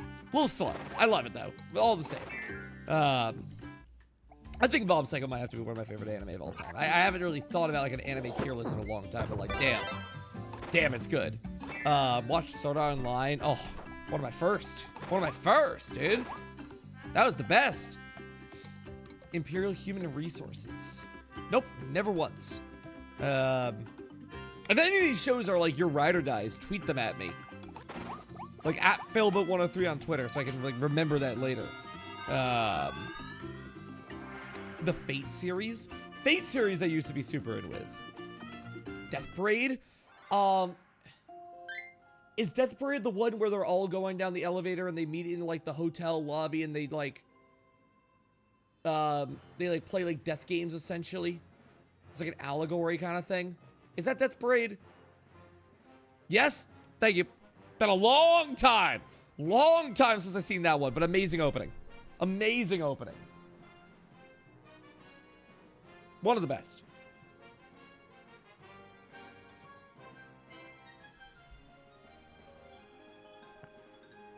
Nichijou? Nichijou's awesome, dude. I'm not gonna lie, I've realized I don't know, Nichijou hasn't like hit for me in like a while. I think I tried rewatching it recently. Like a year or two ago. I'm like, I don't know. It didn't like, the first watch was amazing. I love Nichijou in the first watch. Second watch? Oh, not for me. I didn't want to rewatch it twice. I think that's a show I'd like to like watch like clips from. I'm like, I'm not sure if it's like doing it for me on like a full like time committed rewatch. Like I was saying, like, you know, sometimes I'm like, okay, anime kind of wastes my time. I'm like, all right, you don't have to be doing all that. I get it. Like with Solo Leveling, I haven't really watched much of it. I watched a little, but I read all of Solo Leveling when it was like a manhwa. It's a really good manhwa. The pacing is wonderful when I can just keep scrolling. And everything's like beautifully illustrated. But as an anime, I'm like, I don't know, seems okay. I just saw a lot of complaints, that's bad. A lot of complaints online about like, yeah, it's kind of, it's like the #1 anime to sleep to. Like that kind of thing. What's your opinion on Glass of God? Man, you're testing me. Glass of God is awesome. It's a bartending anime. I played that horribly. Dude, I suck at aiming this ability. My god. What if I hold bumper? Interesting. Okay, I Kirby's weird. Sorry. Remind me on Glass of God. Kirby's interesting, right? Because look at this, right? I'm not holding bumper. If I spin the control stick slowly, you would see Kirby constantly turn, right? But if I hold the trigger as I turn, Kirby doesn't actually fully turn for a second. He slides a little. Or am I delusional? No, never mind. I actually might just be delusional. Never mind. Actually, I don't think the bumper affects anything. Wait, hold on. I'm learning something. This is tech. Wait, let me do like a right throw. Hold on, I'm laughing something. No, actually, the bumper doesn't do anything with cutter. Sorry. For what I was gonna show, for example, I'll restart the world in a second here. With gun, if you hold the trigger while in the air, you don't turn. Whereas normally you would turn. I wasn't sure if that was the case with cutter as well. I was gaslighting myself. Yeah, you absolutely still turn. This is weird that gun doesn't let you turn there. I don't know anything about Kirby, so normally it's purple shade. This is we're in an EX version. We're like in a post-game area. I will say, I think the post-game purple tint is really ugly. I don't like it. I actually really hate it.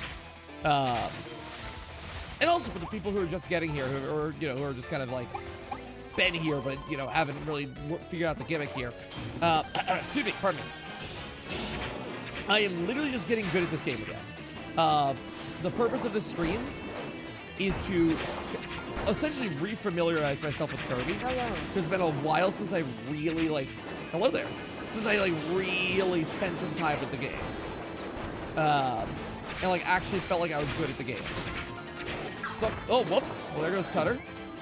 I guess I'll take Hammer when I can. Hammer I'm a little bit more familiar with. Also, God, you do so much shit with spitting stars. It really is just the play. Hey, what's up, Dom Palombi? How's it going, my friend? God, you really just do so much damage with just vanilla Kirby. It's crazy. Ah, yes. Bartender. I think the show is incredible. I haven't watched the full thing, but it felt like a genuinely really fresh take on anime. Or on like, or, you know, on like the media. So, the medium, rather. For people who don't know, Glass of God something is, it's like a, it's an anime about bartending. But like, the characters are all, it's one of those like, power fantasies almost, but like, well, you always know this one guy is gonna like beat the bad guy every time. It's like a power fantasy, but if it was about bartending, it's awesome, dude. It's great. Which, to be fair, is a lot of like cooking anime is of a very similar scale of like, you know they're gonna win often. How will they win? Oh, what kind of dish will they make? It's like that, but bartending. It's really cool. Also, like the animation's pretty good. The music was pretty good. I like it a lot. Oh, I actually forgot to say this point. But the reason why I'm really excited about continuing to read Brandon Sanderson and like really understand like his works and, you know, enjoy them is because they are a huge inspiration to me as someone who plays D&D and is in like a smaller way developing a world in like Metopia. And like the various bits of like characters I like come up with for various streams. Like, obviously, you know, Brandon Sanderson isn't going to impact, like, Grandma AI video. But, like, overall, it's like the storytelling aspect of Brandon Sanderson is, like, so interesting. So it's like, damn. I, like, learn things about, like, character development and, like, world intrigue and, like, character writing. And I'm like, damn. It makes me really excited to return to Metopia. It almost makes me want to make Metopia not Metopia. It's cool though. It's really cool. I'm just really enjoying like what the books like present themselves as. It absolutely makes you think about like, you know, like how I play D&D characters and like how like that voice acting works and how like that character acting works. I'm like, man, I don't know if you guys care about fantasy world building and want to improve yourselves. And this is a really, you know, this is this is a big glaze. But I will say, Brandon Sanderson's books are such fantastic inspirations for me, and I can't recommend them enough. And he also does lectures, like college lectures or high school lectures. I'm not really sure what level of education they're made for, but I've been starting to like listen to those, and I'm like, damn, dude, I gotta start like really taking these in. They're like really, really fun to listen to. So I'm just saying, man, if you guys play D&D or like, you know, want inspiration for characters or writing or design or something like that, damn, man, I would say listen to his lectures. I haven't listened to much of them yet, but like, damn if they aren't good. And I'm like, I know I'm gonna walk away the better for it. Any specific Zool notes? Any specific Brandon Sanderson recommendations? I would say I started with the book The Way of Kings. Very long book. It's about swords and honor, we'll say. Like swords and honor with like a really cool like magic system. I think his most satisfying and like enclosed series is the Mistborn trilogy. That's like a really good one. The Way of Kings is very long, and if you're like unsure if you're gonna like it or not, I loved it. I love The Way of Kings. But like, if you're not really sure what you're looking for, dude, oh my god, definitely check out Mistborn. Yeah, Mistborn's a great place to start. Easy 3-book series, has like wonderful magic systems, beloved characters, and it is like as important to his overall works as like The Way of Kings and like that series. Are you collecting this? What are you collecting instead of one of these? So in the post game, you collect like fragments of a soul. It's about time I got good with hammer again. I've gotten like too like carried by like specialized hammer abilities. Whoopsie, hold on. Yeah, whenever you dodge that one, like you suffer for it. You're collecting the Kia Soul, the car pieces, exactly. Yeah, I super recommend this one. Oh, fantastic series, easy start, easy buy-in essentially, to what is just like a masterpiece of the universe. And then from there, you know, you can probably look online for like other reading recommendations or like order to read Brandon Sanderson books in, stuff like that. Like, damn, man, it's just so strong. Do the glitch. I kind of want to do it without the glitch because the glitch is, unfortunately, from what I've heard, going to be removed in the new DLC. So I gotta get good with it otherwise. Mark my words. The day he returns to Metopia will also be a day that he plays Deltarune. The tradition must continue. I mean, one day the new me-related game will come out. I will say the only thing that's actually making me a little hesitant in way of like the upcoming me title is like Metopia was so good because it had like progression. Hold on, let me not take damage here. There we go. I've never played Tomodachi Life. Tomodachi Life doesn't have progression, right? It's like a life sim, like Animal Crossing. Uh-oh, what's that? No read that one. No read. There's no progression. It kind of does. Okay, that's good to know. Because like that's what kind of worries me about it. Is like one of my favorite things about the Metopia series was the game progressed and trials were overcome. I'm like, damn, I don't know if the new game will have it. I hope it has some RPG to it. I really do. The progression is the live life.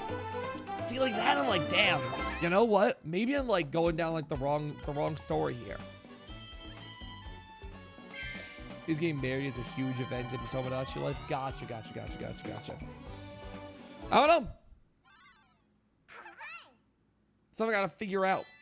Then they have kids. Is there a way to like not have that happen? Like if I introduce a 30-year-old and a 60-year-old, are they both just gonna be like, let's do it? You can tell them no. Okay, I can slap them on the wrist. That's funny. What? Let me try Cutter again. How to Train Your Dragon books? Never read them. The movies are fine. Yeah, I certainly enjoy the movies. I don't like watch enough movies to like have like the full like opinion on what is perfect and what is not. But damn, it's pretty damn good. I watched a live action one recently. Live action one actually seemed fine. Can I like out myself? I guess I watched it in 3D, so I had like a fun little like cool experience. I haven't experienced as like Shark Boy and Lava Girl, but like 3D was awesome. I was getting a kick out of it. Their books are completely different than movies. I completely believe it. How to Train is completely different. It's one of your favorites ever. Oh, interesting. Yeah, I thought the movie was just swell. I had a great time.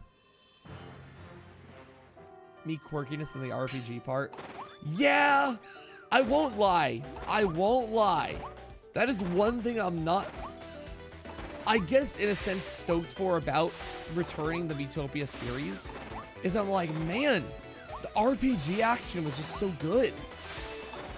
I really hope, against all odds, and this is just being greedy, The book Toothless is different than movie Toothless 2. I actually have seen that. But I really hope Metopia has a Switch 2, like, extra version. We'll see. Overall, I see it and I'm like, I actually don't know if I'm like, I'll hype for it. I will do me-related content one way or another. But I'm like, damn, I'm not sure if there's anything as saucy as Metopia. Metopia really just kind of like did the trick for me. I loved Metopia. Hell, I want to write a book. That's what I'm realizing. I'm like, damn, maybe the Metopia stuff is better as like a controlled media. I don't know if I'm gonna be a writer though. I'm not sure if that's really my destination. We'll say. But I'm like, damn, man, I'm not sure what the way of telling the story is. Because I got like stories I want to tell in Metopia, but I'm like, I'm not sure if it's gonna be done through like Island Adventure, whatever it's called. Thank you for running into it. I'm really happy about that. Okay, was able to dodge that attack for some reason. Will I write a book? Probably not, no. But is it like really inspiring after all of the works I've been reading of Brandon Sanderson? I'm like, yeah, a little. It's super inspiring. I don't know. Overall, probably not. Well, dog dodge. It's like, damn, man. At the same point, I'm also like, I'm not sure if Metopia or if like the Island Adventure is like the best way of showcasing the story I want to tell anymore. I was like, I'm realizing it's like I've never really, I don't really pay attention to Cutter. I am realizing though that like this ability is really good on the return hit. Cutter is not about hitting on the first hit. It's about getting the return hit. Interesting. And then we look to like D&D. I'm like, damn. I essentially just want D&D. Maybe the best instance of how I want to tell the Metopia story is like I don't know, D&D, but with like, I don't want to say AI characters because I don't want AI characters. I still like telling the story myself. But one of the beautiful parts about Metopia was that the computers would just like do things that I had to create like responses for. You know what I mean? Like the computers would just do things in the game, and I would have to respond to it in some way. I'm like, damn. Don't this guy's right. Damn. I think like at its best experience, it would probably be like D&D Metopia, but somehow the characters have as much agency as they do in Metopia. But like I am writing the story. Like, I like them doing their own thing still. But I'm like, damn, dude. What if I had like a ChatGPT thing set up so that way like the characters literally were just it was just like based on exclusively what they could do in Metopia. So it's like recreating the Metopia like AI in actual AI. Like, I don't know. That'd be silly and funny. Cause I just want to play every character. I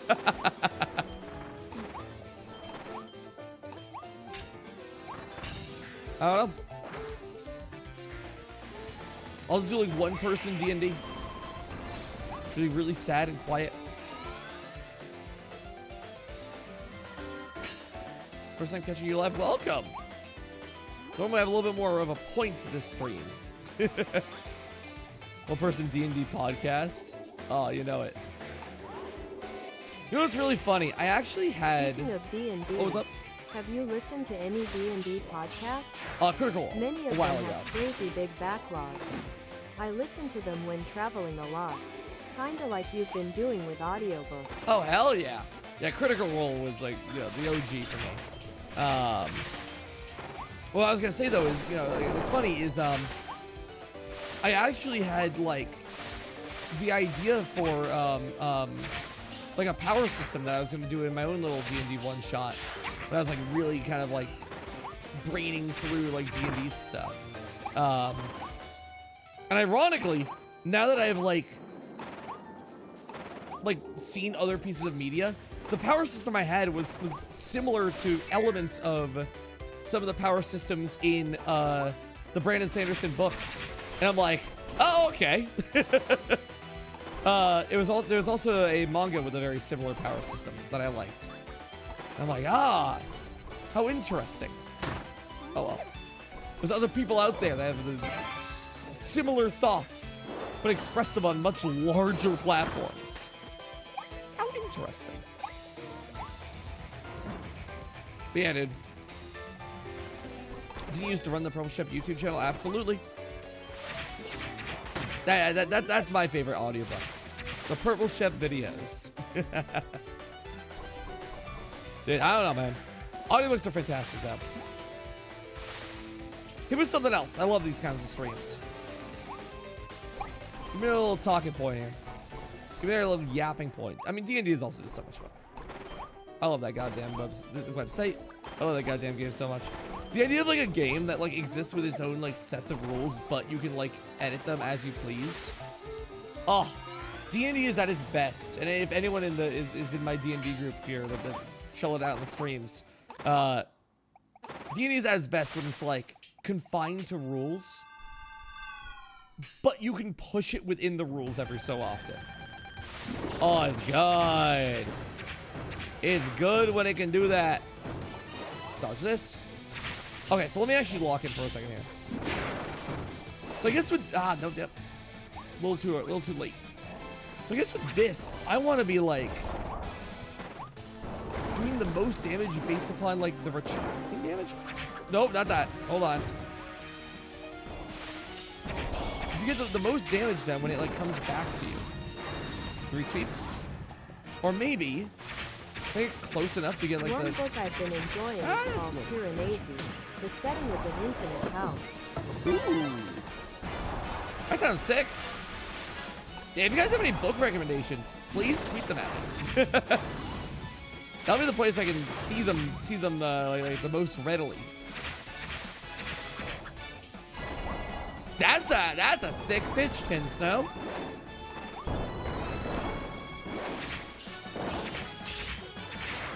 That sounds cool in an infinite house. I love cool world building ideas like that. Whoops, again. I think at that time I got stuck in the throw animation. Could be wrong. I thought I did like a dodge.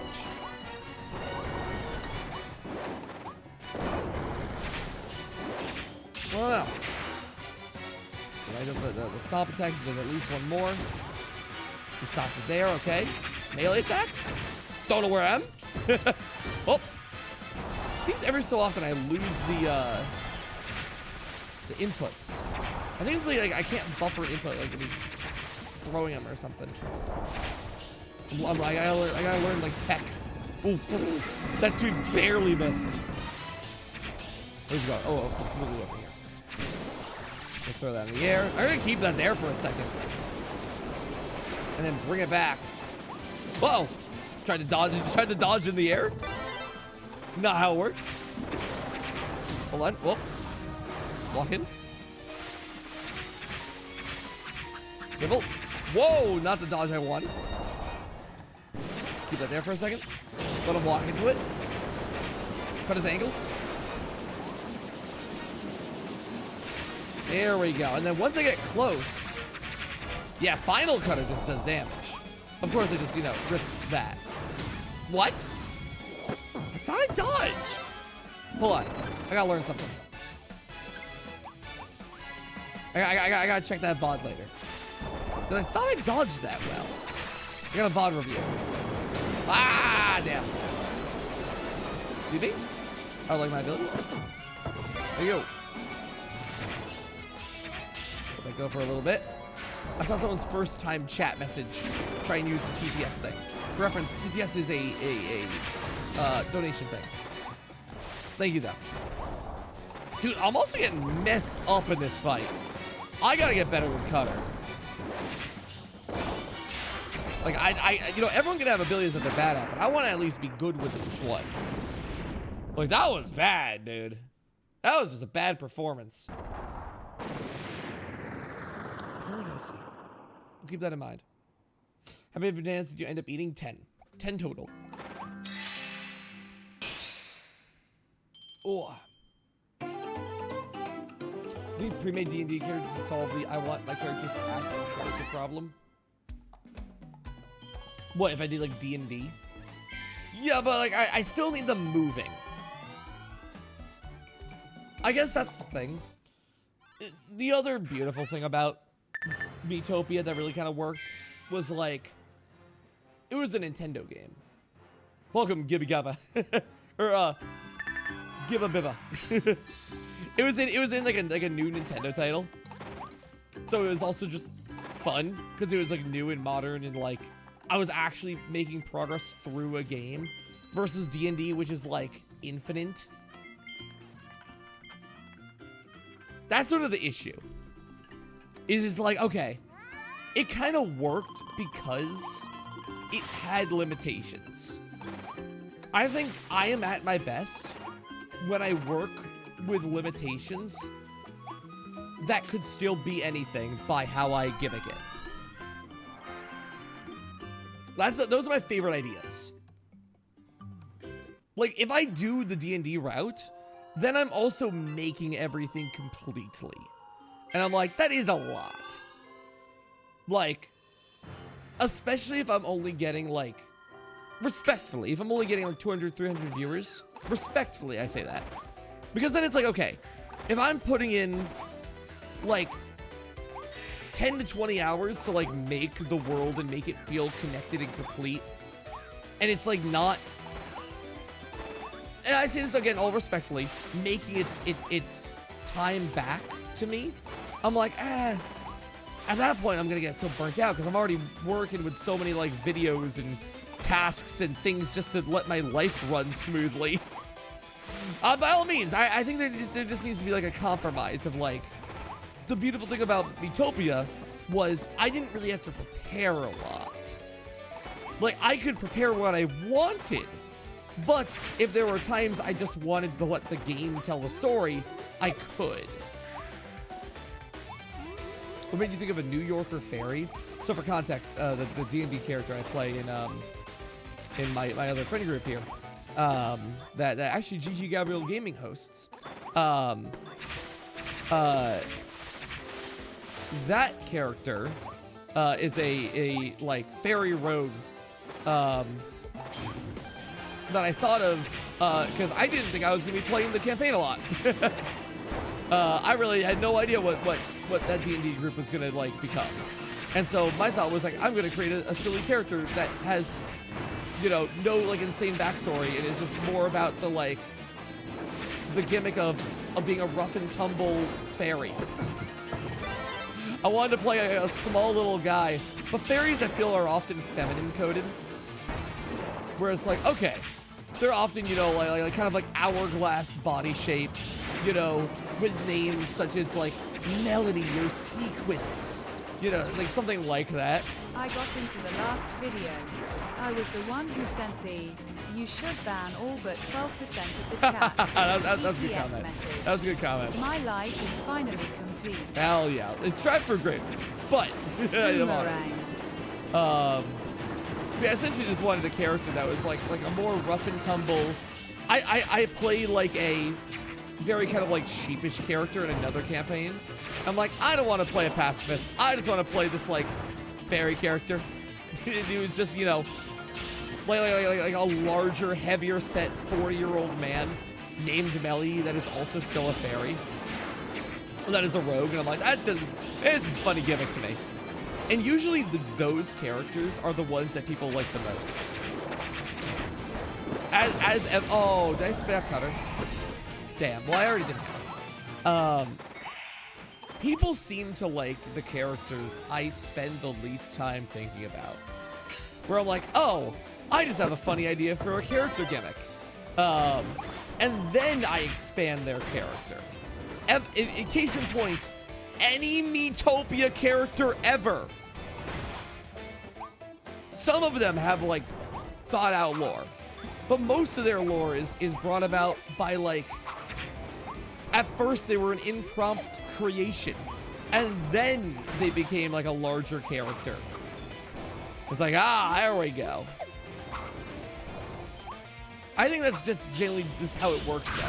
People legitimately like simple ideas. Shrimp. Shrimp is a shark that lived under the water, that has now come up into the surface to fulfill her like idol, like career of like being a singer. That music subplot, that music like design of her character only exists because of Metopia's engine. Like, that wouldn't have existed otherwise. That was only decided upon because of, like, you know, I wanted someone to fulfill the music class. Or maybe, you know, it just, like, fits in with, like, the world.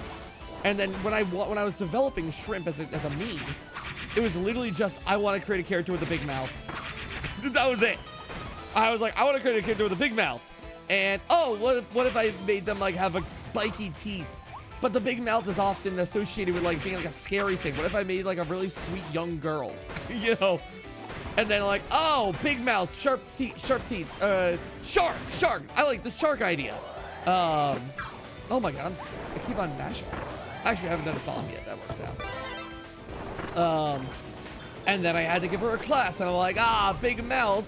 Well, it makes sense, though, that she would be like a musician or something. And then Shrimp was born. And then from that, I had, like, you know, oh, no. Why am I forgetting his name? I guess I kind of forget about him compared to the other memes. Chat, help me out with my own characters. The duck. The, her manager. Her biggest fan. Quack something, right?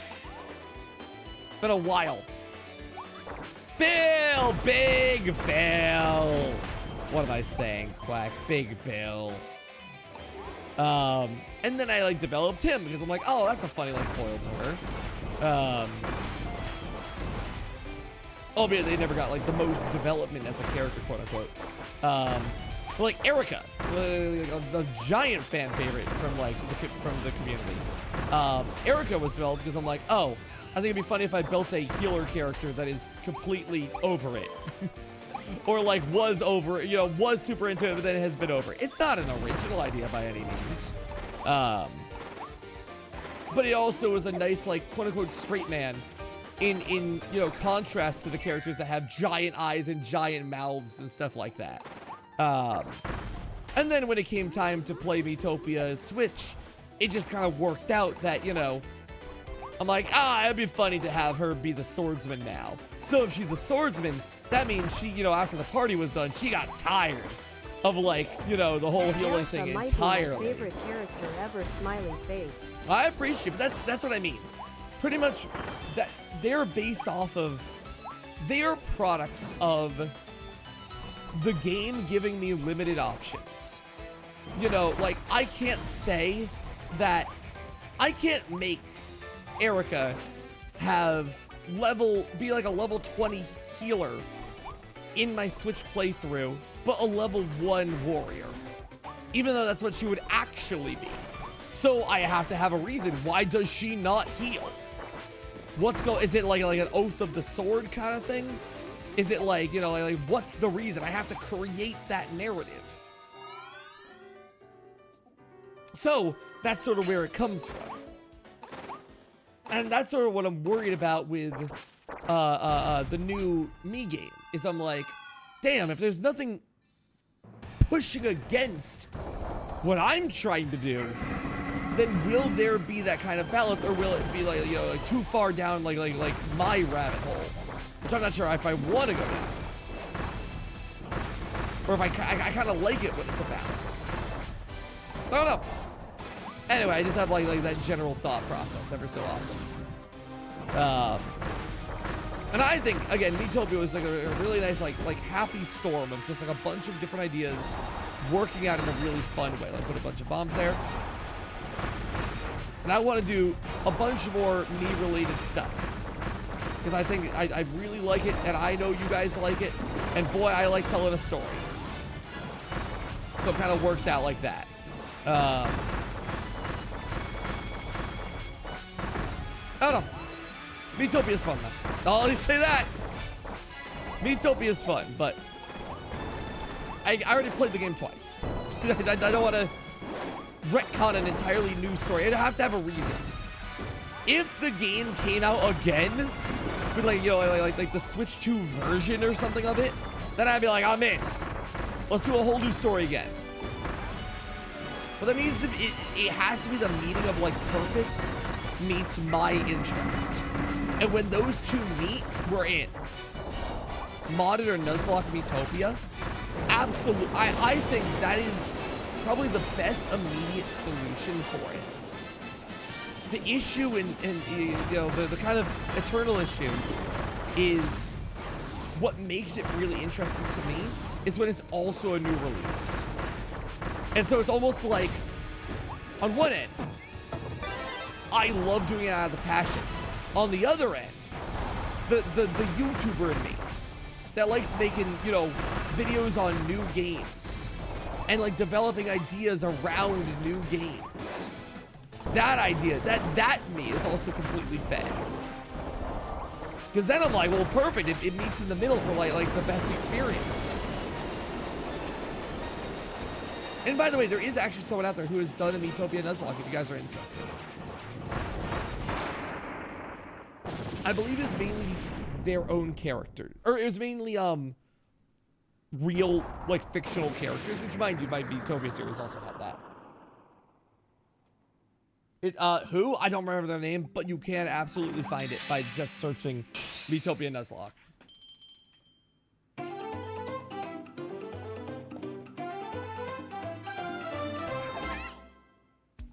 It's a really cool series.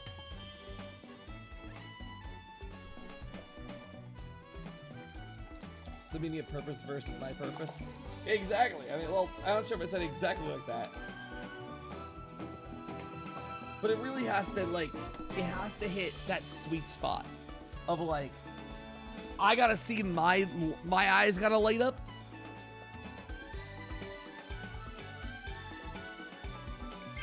My eyes gotta light up. And the game has to just hit that sweet spot of, like, being relevant in some way.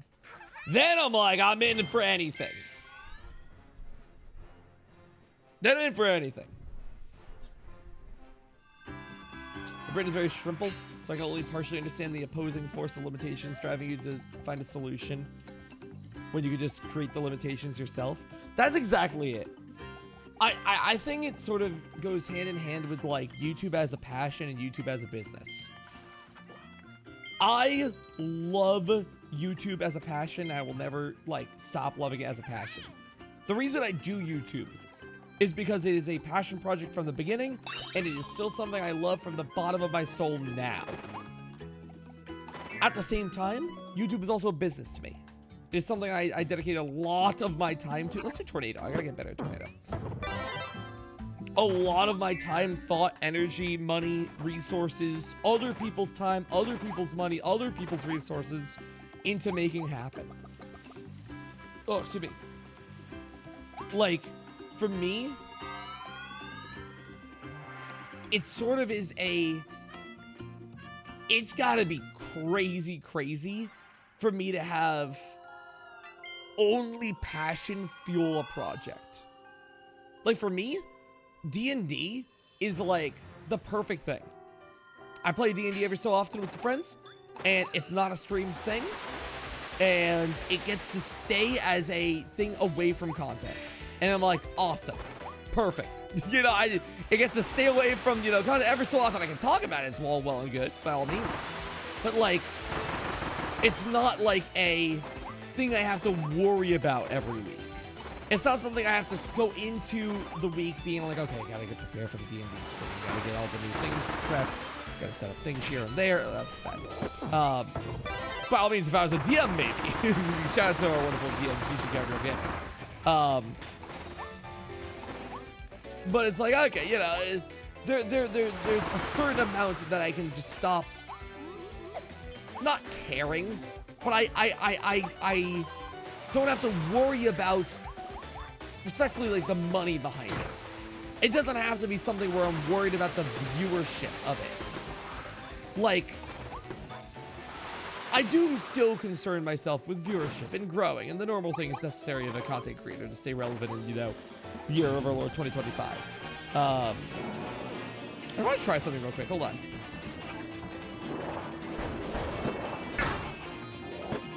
I know this is what speedrunners do. They kind of like juggle Tornado. Because Tornado is really good in the speedrun. And so my understanding what people do is they like drop the Tornado ability and then beat them down with like their own stars.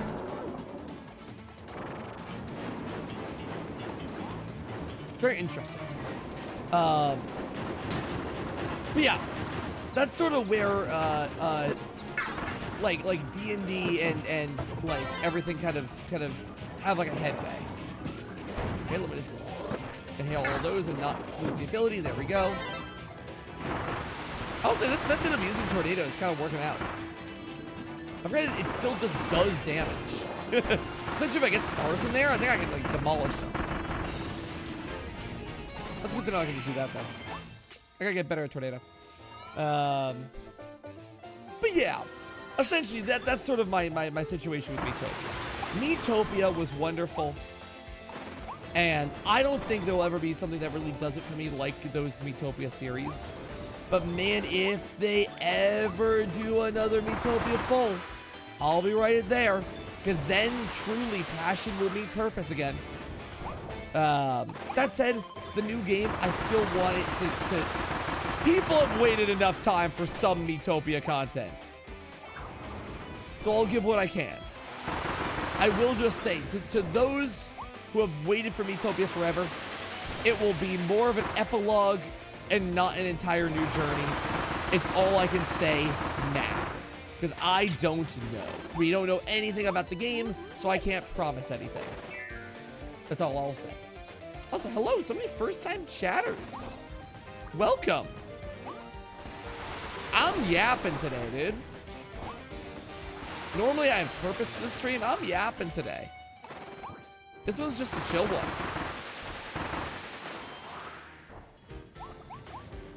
Love having 4,000 channel points. Dude, one day, I will be like, hey guys, we're doing it. It's the channel point stream. And I will develop those things. Oh. So excited for Tomodachi because Vinny's Tomodachi series is when I would always go back and watch. So I have a question.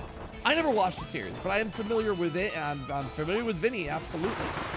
What did he do in the Tomodachi series?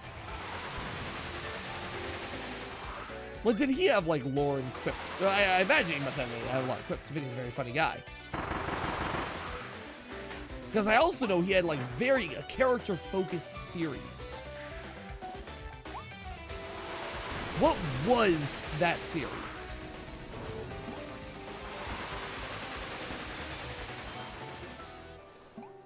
Or so many first-time people? I think I'm just chilling for long enough that people just find it and wander it about. He had a bunch of romance drama, and I think alien invasion in the later half. You got a bunch of funny meme characters that went through, and you saw how they interact at the start. Oh, interesting. I guess that is something you could do. I guess you could literally modify the memes. Oh, you know what? That is something I didn't consider. I guess, like, if something happens in a story, you could literally, like, change aspects about them. Like, if someone falls, you could literally give them a scar.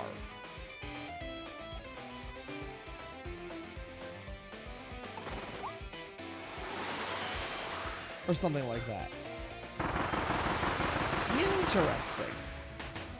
Well, you just create your own arcs. Huh. Well, with the new Tomodachi life, I will wait. Yeah, specific means for his alien invasion. Gotcha. Tillo, if you got like a supercut or something like that somewhere, let me know. I might tune into that at some point, just to, like, you know, little bit of market research, essentially. Like what can be done in that game. With a Survivor Island type of bit. See, that's cool. I guess that's like that's sort of it. Like, I was already doing like little bits of lore and narrative and stuff with Animal Crossing, and that was essentially that. And we know people enjoy the Animal Crossing lore. So I imagine with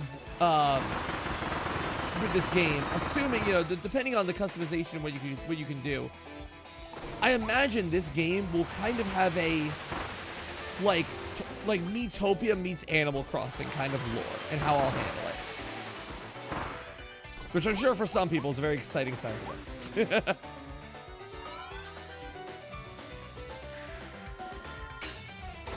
Because I didn't think about, like, yeah, like, actually changing the cast. Having, like, the narrative change around the cast.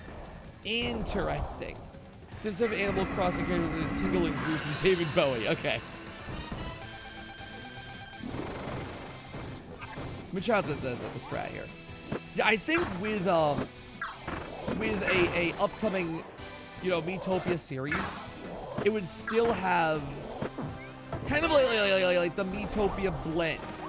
Well, like Metopia, let's be real, there were some characters in there that were just not mine. Lank. Lank is literally just fake Lancer. And I think that was a really funny way of doing it. I had a lot of fun with, like, the characters are very clearly inspired by real people or real characters or real, you know, fictional things. Comma. I lied too soon. Comma. Literally just Joker. That's what I mean. I think, like, Joker was, like, one of my least interested characters of Metopia. Looking back, I'm like, okay, Joker was fun in the moment. But, like, I think my favorite was, like, when I had, like, Chi was literally Hat Kid. That was literally Hat Kid, but with, like, a large chin. And someone cosplayed them at an event as Chi. Like, you know, I think those characters are funny when they're a blend. It's like, you know, very heavily design-wise inspired by certain characters, but their narratives and their story and their stuff like that are nothing about the characters that they're inspired from. That's very fun. And maybe that can sort of be like, you know, where our kind of compromise lies.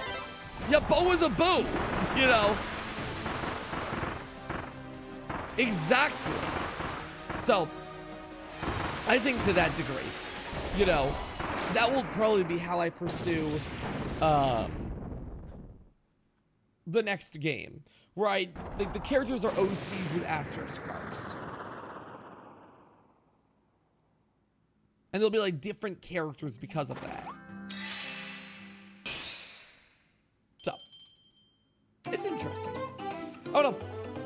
Use of existing media to create OCs. Yeah, there you go. How many did she actually know about Tomodachi? Probably not a lot. What's up, Muffin? Probably not a lot. I have never watched long-form gameplay about it. I know that every character has, like, favorite foods and dislikes certain foods, and that the game is way more about the like earlier in the stream talked about the quirkiness of the characters.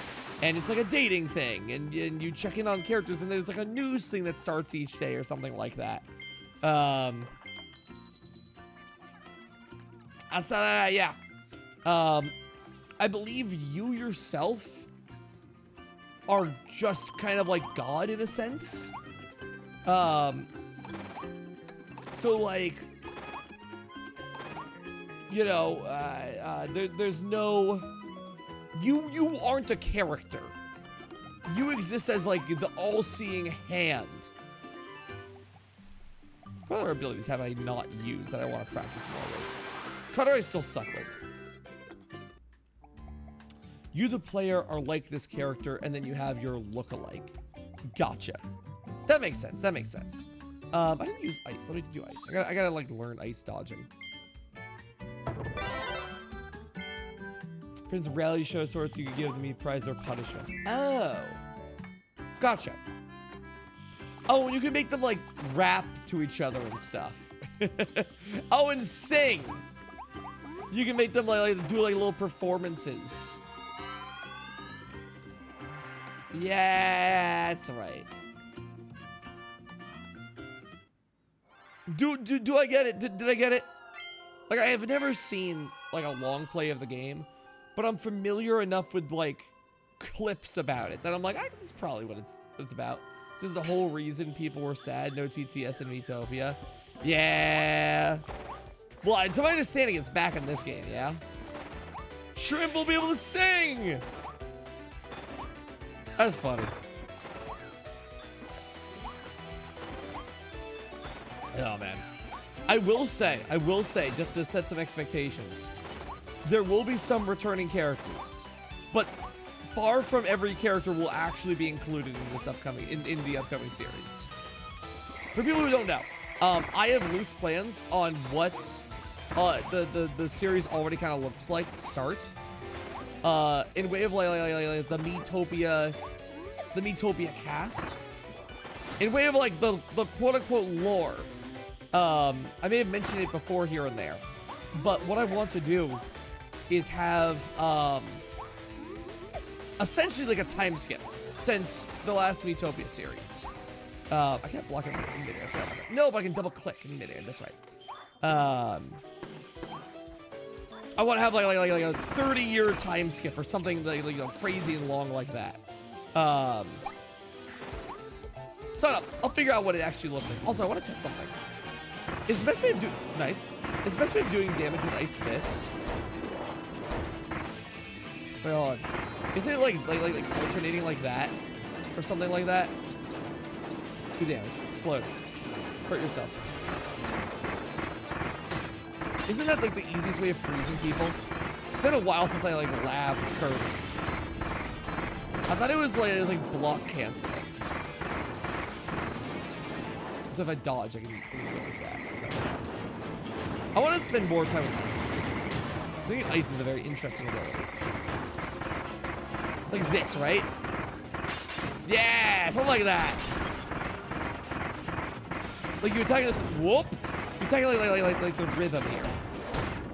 Apparently, you get like more damage out like that. I don't know. It's an interesting ability. I want to spend a little bit more time with. Yeah, I'm glad the TTS seems good in Tomodachi Life. Whatever it's actually. What's the game actually called again? I keep forgetting. Kills you. Let me get better with ice. I really like. Ice is one of those abilities I'm like, oh, conceptually, I love this thing. It's so weird of an ability. Like, the blocking system is odd. And like, fire already exists. But like, then we have this mode, which is like a weird, like, you know, like not invulnerability, but just like a constant hitbox, which you don't really see too much of in this game, without limits. I feel like Forgotten Land just has already, like, whoops. Nice. Forgotten Land has so many, like, limits on how long you can do a thing for. Chatter reliving the dream or what? Crazy. Just runs forever. What's Bell? Bell was fun. I know they're gonna put some new ability or some new copy thing in the game. I'm very excited to see what it is. Or evolved ability or whatever. Oh, evolved abilities. I forgot about that. Miss Poison. Well, I mean, it's right in front of me now. Poison never, like, did it for me. Poison was always cool. I miss Clown. Haha. But, like, I miss Clown, dude. That was a fun ability. That was a fun one. No, you know what? You know what I genuinely miss? All memes aside, Beam. I know. But, like, I've never been the biggest fan of Beam. Genuinely, I just didn't really care for the ability. But the more time I spend with it in, like, Return to Dreamland Deluxe, the more I'm like, this ability's actually kind of cool. Very flexible ability. Now I know. Beam. Haha, beam attack. God, if they introduce beam attack, beam ability in this game, I'm like, oh no. Oh no! It'll be so funny. It'll be so funny. Get that ability. Oh, nice. But like, beam is like the classic. Oh, the jumping move where you shoot balls. Yeah, exactly. Beam attack. There, I said it. What's today's gimmick? We're just chilling. Today's gimmick is I'm getting good at Kirby again. I'm throwing myself through the 1-1 EX mode over and over again. See if I can slowly improve at each ability. It's been a while since I've done that. Animal! Oh, Animal's a classic. I mean, I won't lie. Drill is kind of done. I think there were aspects of Animal that I liked a lot. I've really come around to Drill. I think Drill is actually way better than I used to like think about it. Especially now that I'm like doing some like solo ability play. I'm like, damn, you know what? Some of these abilities are like way more flexible than I remember them being. Like, I don't know, I don't remember Ice being this fun. But now that I'm like forcing myself to use Ice, I'm like, hold on. This ability's actually chill. This ability's actually great. No, we don't have any new stuff today. Like, Ice is actually a really fun ability. You know what I'm surprised about? The Kirby speedrun. Because I thought about it recently. Considering how like a bunch of games are currently having their speedruns completely like overhauled from the new load times on this console. No one set any new records or done anything new with Forgotten Land. I wonder how much faster it loads. But like, the thing I wonder, why do more people not do Amiibo Forgotten Land runs? Like, I know it's not the most popular, but like, you can literally just get like speed things out the gate. Pay to win? Yeah, but like, come on. If we're talking about speedrunners, surely it's not like the hardest. Let me learn to do that dodging. Surely it's not the hardest thing to like you know, like learn to use blood. I have to like Smash Brothers carry it. Let me learn. Right, I got held for a second there. Hold on. They baited me. Let that one go through. Got close. I think this is the fastest way to freeze. I could be just wrong though. I gotta like lab that out. I'm not sure which is the fastest way to freeze. Ow. Maybe like that. Maybe it's just like that. Maybe this works because I get like invincibility, so it's like a nice like blend of the two things. So I just like completely invulnerable myself. I don't know. I feel like it's not that fast. I just think Rogue is faster. Let me like lap. Hold on. Maybe it's like a little blend of them. I guess the argument for the dodge one is maybe you can just, you know, you can interrupt it at any time. Well, if you're blowing, you can interrupt it at any time, right? No. Well, kinda.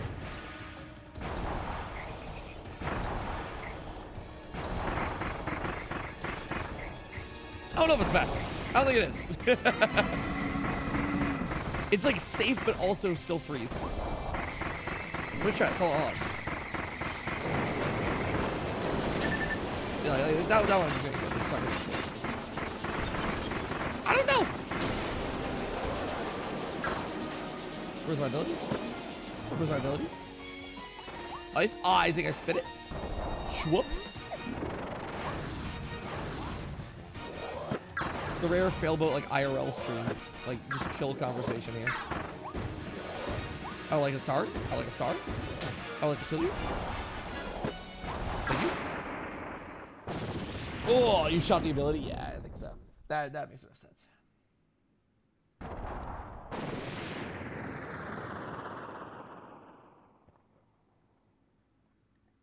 Hey boat fail. Did you hear about the truck in the UK that had 3,000 Switch 2s in it that were stolen? Like they opened up the truck and everything was gone.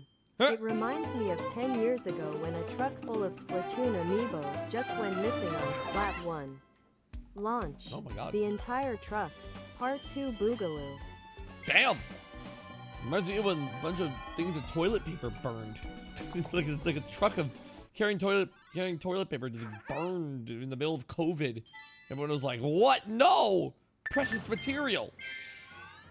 Dude, I mean, I had not heard of that. 3,000 Switch 2s. I'm sure they'll turn up. I'm sure that'll turn up. Damn them, no? I wonder where that. Ever tried speedrunning Kirby Superstar? I'm not gonna lie. I'll be so real. Don't care for 2D Kirby. I enjoy 2D Kirby. Let me clarify before the pitchforks come out. Again, I've said this many times. I enjoy 2D Kirby. I love it. I would say I love 2D Kirby. At times. But I'm not gonna lie. When I am like, I want to play a video game, Kirby 2D doesn't like, it's not the first thing that comes to me. I don't know. You don't love most of the series? Yeah, correct. I love the character. I love playing it on, I love my first experience. I love my first experience with them. Let me clarify. But that's because of Kirby, that's because of the gimmicks, that's because of the fun I have on my first playthrough. My second time will never be as fun as my first in a 2D Kirby. That is concretely how I feel about it. Forgotten Land is very different. I just love Forgotten Land. For me, I really don't like 2D Kirby combat. I like doing the levels. I love doing the levels of 2D Kirby. You know what I don't like? I hate boss fights. 2D Kirby boss fights, I don't like. Like, maybe it's just the Smash Brothers player in me or whatever. I feel like I can't control myself. I love Forgotten Land as an understatement, clearly. But like, I can't control myself as well as I like. Like, I hate that all of Kirby's moves need me to be almost in the face of an enemy, and you take damage by contact to the enemy. It's so annoying.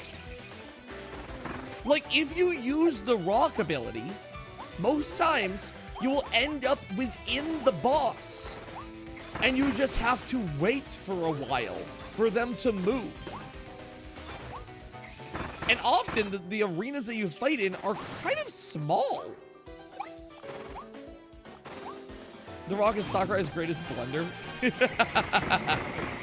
Oh, I'm sorry. I wanted to lab the freezing of something. You even dodge successfully. Sorry. What was that? Can you even really dodge successfully in 2D Kirby games? I also don't like the rolling. I don't like the dodging. The other half of Kirby games is like, I like blocking. I don't like rolling. You don't feel you go far enough. Maybe it's the Smash player in me. But also, like, it's iconically a Kirby type. And I think, like, Kirby kind of gets the rap of being, like, Nintendo's easiest soldier. And so it's like, you know, if I'm going through Kirby titles and I'm blocking, it also, like, doesn't feel right. It's like, I should just be able to just be goated, right? Of course. Not, oh, I spit on that. You know what? Let me actually restart so I can keep reloading. I always forget dodging in 2D in Kirby is a thing. Yeah, I mean, like, Yeah, the 2D Kirby feels so slow. That's the other issue. Dude, Kirby games are slow. Like, I love Crystal Shards. I think Crystal Shards is, like, awesome. At the same time, dog, it's a crawl. So many Kirby games are so slow. And I mean, I enjoy them. That's what I mean. I love the first playthrough of a Kirby title. First playthrough. Love them so much. Okay, I think it definitely freezes a little slower. Or maybe if you do like optimally. Hold on. Maybe if you do optimally, it's actually a little faster. But you can also like block at any time. So maybe that's a trade-off. I'm not sure. It's a little hard to tell. Very hard to tell. Maybe it's a little faster. Also, just a little test.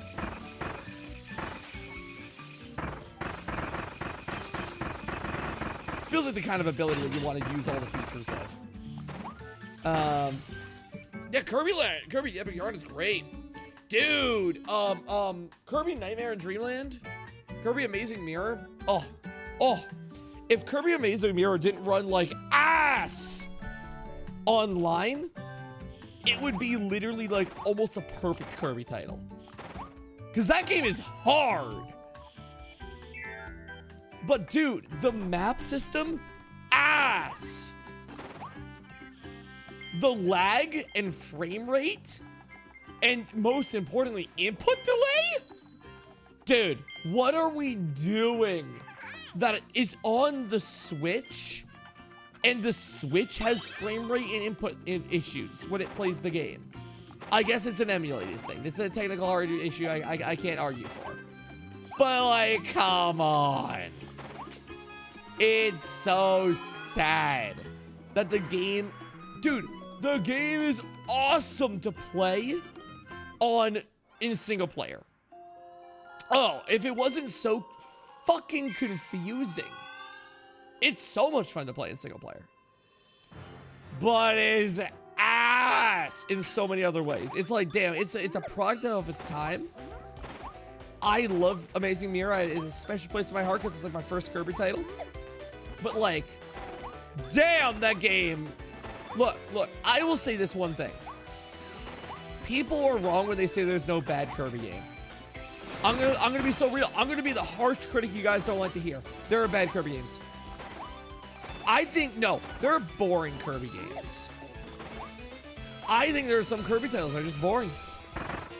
I don't know. And again, like especially on a repeat play, on the first play, I will always love it just because I love it. I love Kirby. I will enjoy any Kirby game on my first playthrough. Any Kirby game on my first playthrough, love it. But like, I don't think the games are bad. I think actually, I'm correcting my sentence. Whether they're bad Kirby games or not is subjective. But like, I think when people say all the Kirby games are great, you're being a little much. There are some Kirby games that are like just not fun. Like, I don't know.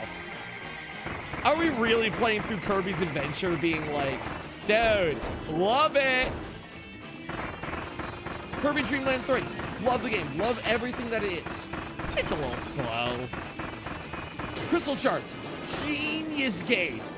One of my favorite, coolest, like gameplay mechanics in a game ever. With so much that goes underutilized. Like you can hold a fish above your head and swim faster.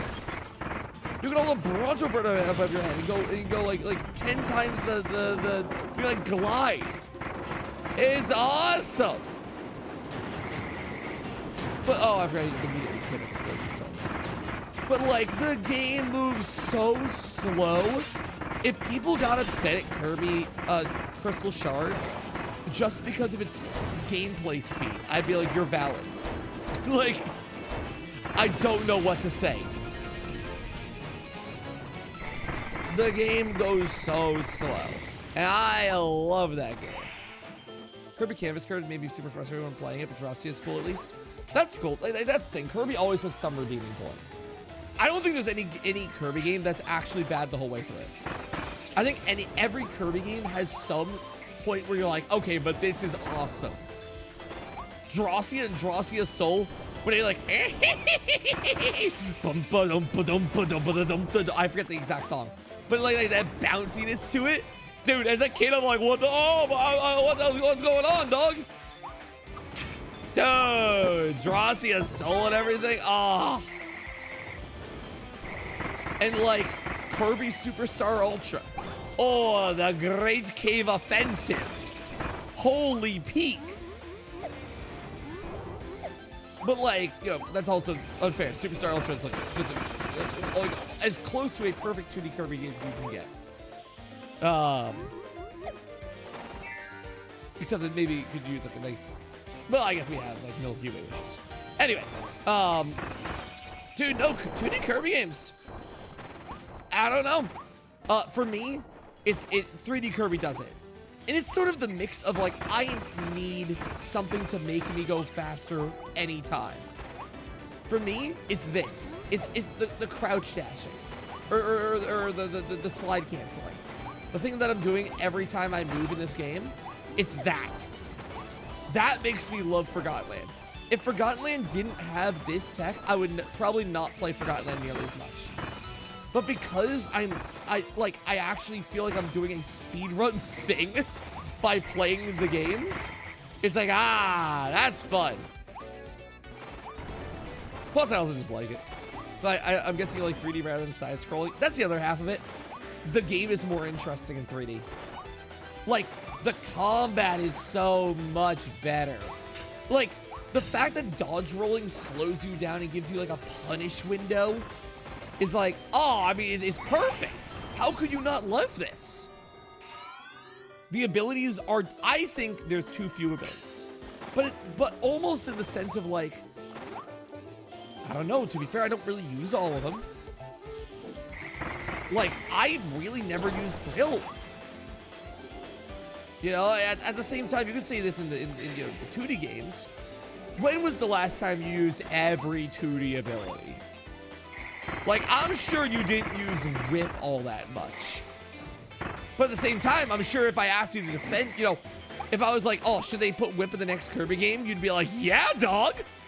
How can you have a Kirby game and not, like, want to put whip in there? Whip is my goat. But then you look at your playtime of whip and you've used it for 4 minutes. Like, I swear, dude. I don't have the numbers in front of me. But put a gun to my head, I'd be like, I think that's most Kirby fans. Like, exactly, we need Yo-Yo back. I love Yo-Yo. How much should I use Yo-Yo? I used it. Like, I don't know. Oh, dude, there are some games that abilities that would go crazy in 3D. I definitely agree with that. But yeah. I don't know. All I'm saying. 2D Kirby, it's alright. It's alright. I enjoy it for the whimsy.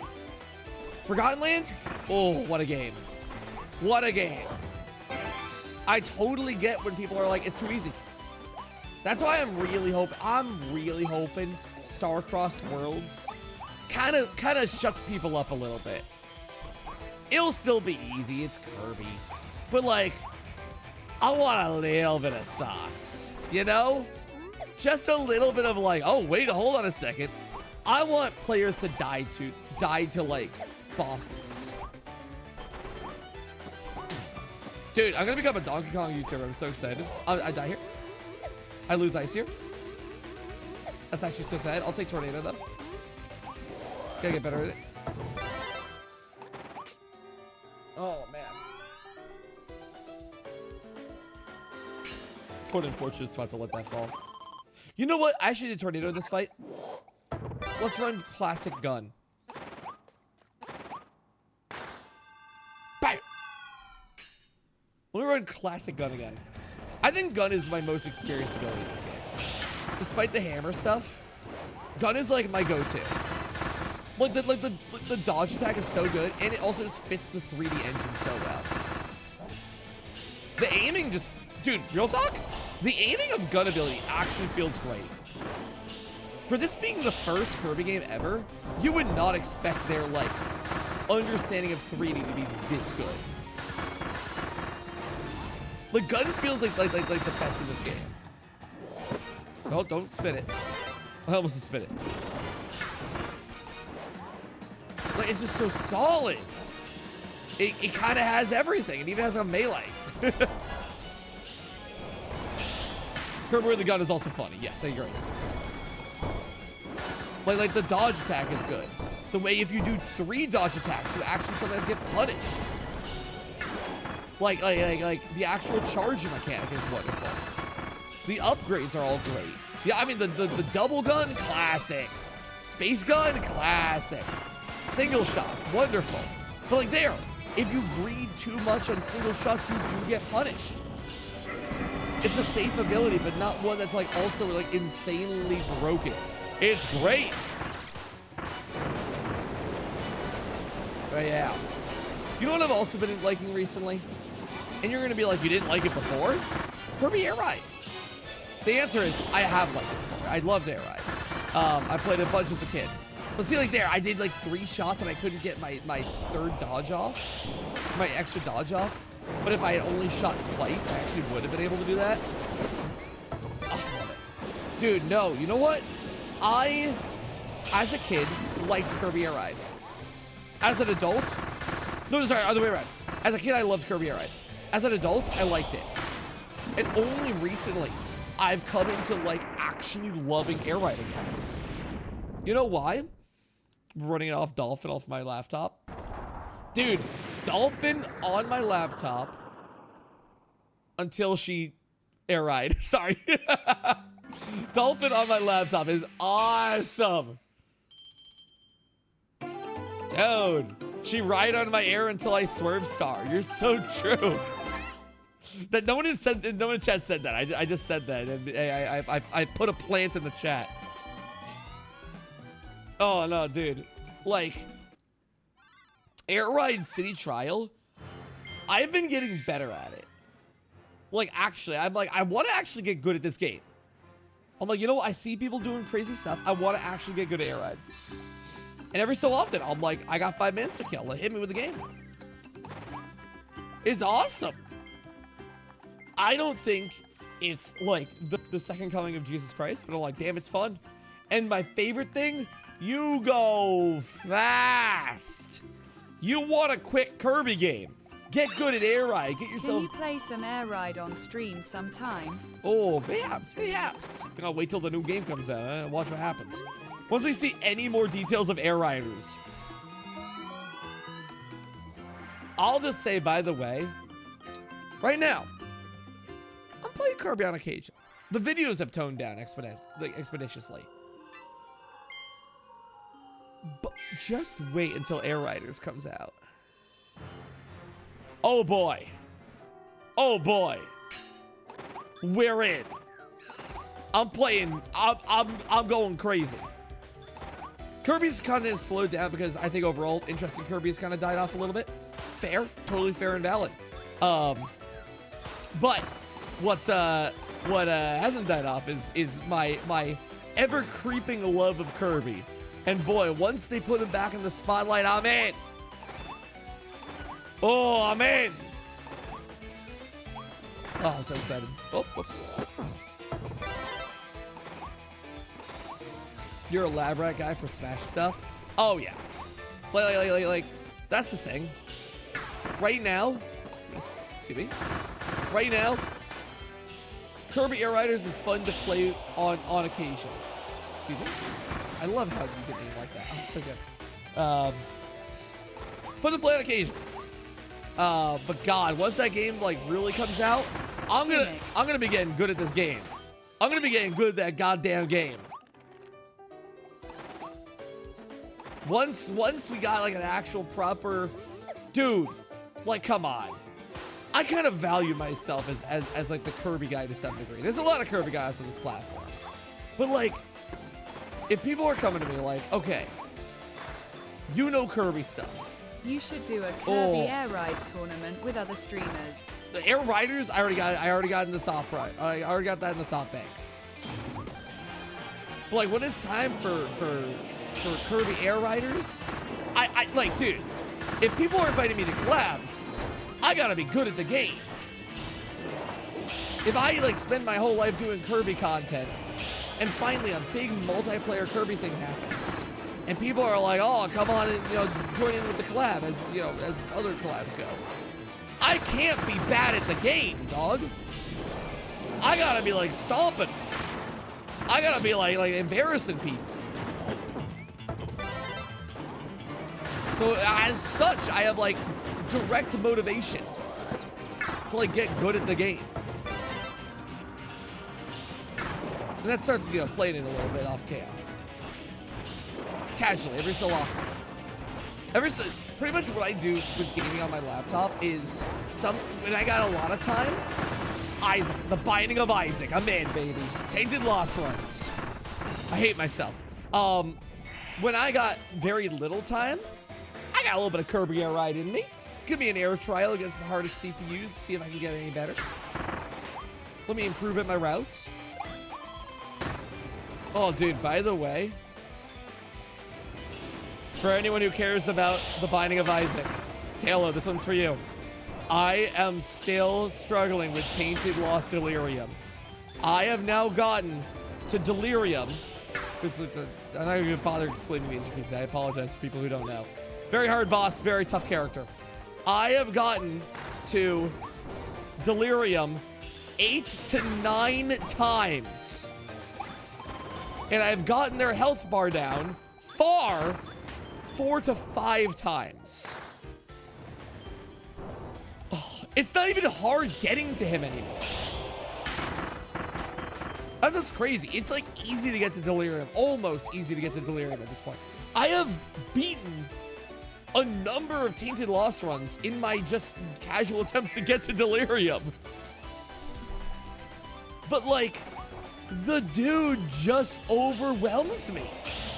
Either I have like the best run of my life and I never see a holy card, or I get runs where I get like 12 holy cards, but my damage just can't do enough damage to them. I've had runs where I had almost the full works of survivability. A shield up, 2 holy cards in the pocket, and an extra life. But like, one hand giveth, one hand taketh. My damage was just like mediocre. And I'm like, I don't know what to do about it. Like, I can't get him. Like, I'll do damage, but like, I just can't get the kill. At some point, it's a skill issue. Some of them are like absolutely skill issues. Some of them are skill issues. Some of them are not. Some of them are like, oh, I'm in hell. Okay, well, I have a really cool run. Hope everything works out. I go into one fight. I get telefragged. I'm like, okay, well, that'd be how it be. That's why good thing I have 3 shields. Then I'm like running in one direction. I'm still going for Beast and Mega Satan on T-Lost. Oh, dude, it's hell. I'll be like, all right, I have, a great build. I'll be running in one direction because he enters into like the mama mode where like he'll start stomping the ground. I'm like, well, I gotta keep moving, otherwise I don't want to get telefragged. And as I'm moving in one direction, they will teleport to where I am moving, a step in front of me, and hit me. And I'm like, oh, okay, then that's cool. And then there'll usually be like one instance of like, I just get overwhelmed by bullets and contact damage. And I'm like, all right, well, there we go. There's the 3 hits. 3 hits if I'm lucky. Usually I go into that fight with like 1 to 2 hits only. Anyway, hell, it's hell. One day I'll beat it. One day I'll beat that stupid boss, and I'll be a happy man for it. Did I go around the corner? What is Dan talking about right now? Talking about the Binding of Isaac. Dude, as a streaming thing, I'm not gonna lie. I was never like the biggest into the bit. I'm not gonna lie. I think I've gotten pretty over the father thing. I get it. I think it's funny. I still won't like reprimand it. But I'm like, man, I don't know. There's definitely like a very big divide. I like when people say Dan, because it's like, I feel like I get like better conversation from it. I think it's fun as like a quick like nickname. But when people are like, "Father, eat pasta," I'm like, what are you adding? What? Where have I gone wrong? It's like, all right, like I feel like it just turns into like brain rot essentially. What is your goal? I'm not gonna just suddenly stop everything to just start eating pasta. The bit's been dead for a while. I will say, one thing I will never get completely tired with is beam attack. I think beam attack is bad when it's spammed pointlessly. But like when a beam attack happens in game and people say beam attack, I'm like, I'm in. Will I say beam attack? No, probably not. But beam attack is too cool to me. Like what beam attack was, like the whole animated arc of beam attack, too cool. It's just way too cool. Like that will, I don't know. I shouldn't say it will never happen again. But like what beam attack was with the animations, oh, it's so cool. And iterating on it in different ways, oh. I just think it's really fun. Have you ever find Cards Against Humanity on T lost Sega for Delirium? Oh. Is that just for like, oh, because it stops the projectiles. Doesn't it? Interesting. You know what took me too long to realize about Tainted Lost? Was the anti-risk we can't move. God, yeah. Dude, you know what took me way too long about Tainted Lost to realize? You can take curse rooms. I never like valued curse rooms a lot, but like, dude, you just get like the Fool or something to teleport you. And you go into the curse room and teleport out. And I'm like, oh yeah, you really can just get like a lot more usage of every floor for just that. God, like, why did this take me so long to realize? Oh, careful. Yeah, I broke the sequence there. Dinosaur, may I humbly request pasta? That's funny because it's in reference to what I was just talking about. Like, I'm not gonna lie, I brought it up like a long time ago. I think I prefer most everything. I prefer being called Dan by you guys, or Daniel. Probably Dan, it's short. But like, or like Boat, or Fail. Like those are always funny to me. One of my favorite bits will be Sire. like, if you guys call me by royalty, then it's like chill with me. Just don't call me that in person. Yo, what's up, Sire? Do you know how like sometimes we'll be like, yo, what's up, boss man? How's it going, boss? Like those are fun. But like for the live chat, I don't want you guys to call me boss. I think it's way funnier, like so much egregiously funnier, if it's like, how's it going, Sire? Because I don't know, like I imagine it. It's like, okay, could I imagine? Yeah, pick number 3, my lord. Funny. Oh.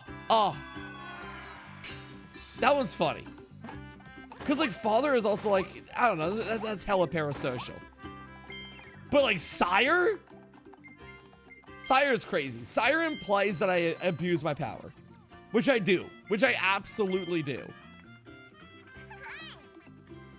Like, do I want one of my peers? Do you want me to try and banish them to the dungeon, Sire? Yes! Yes, take them out back! Oh, it's so funny. Okie dokie, my liege? That's peak. I'm pinning that. The vibes are awesome in this stream. I'm doing whatever. We're pinning okie dokie, my liege. I think okie dokie, my liege is like the epitome of what I want content to be. Okie dokie, my liege is like That's a top 1 message. That's awesome, dude. That like hits all the right tones. As you wish, Mr. President. That is like, Mr. President's funny. You poison ground type because this sire is certainly a Claude. That's +2. That's a +2. Like, I try to imagine, like, okay, if like a college kid is watching these streams, you know, sorry to call you a kid. I'm 30. I'm like 29. You're all kids now. But like, you know, if someone in college is watching one of these streams, could I imagine them calling me father? I'm like, I hope not. I hope people in college aren't calling streamers father. Oh no. Like, I think there's a level of maturity that needs to be shown there. But if I was a college kid and I was watching a streamer and they're like, yo, call me your excellency, and I'm like, as you wish, my liege. I'm calling you my elder. That was good. That was good. Elder is up there. The village elder of the streams. Father is kind of funny because it's like the chat dynamic. I think it's funny because I'm like reprimanding you. Elder is up there.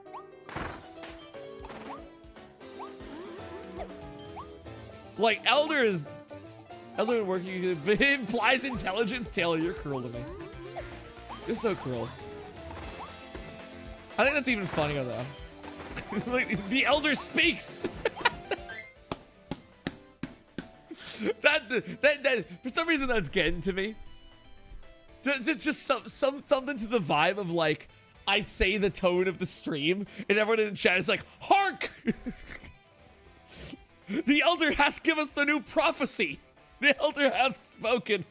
It implies old age. Maybe I just want to, maybe we should just go full on old English.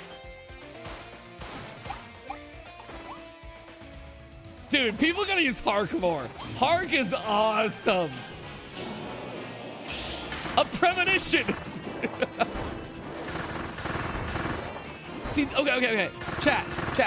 Let's talk. Let's sidebar. How do I bottle you? Level with me.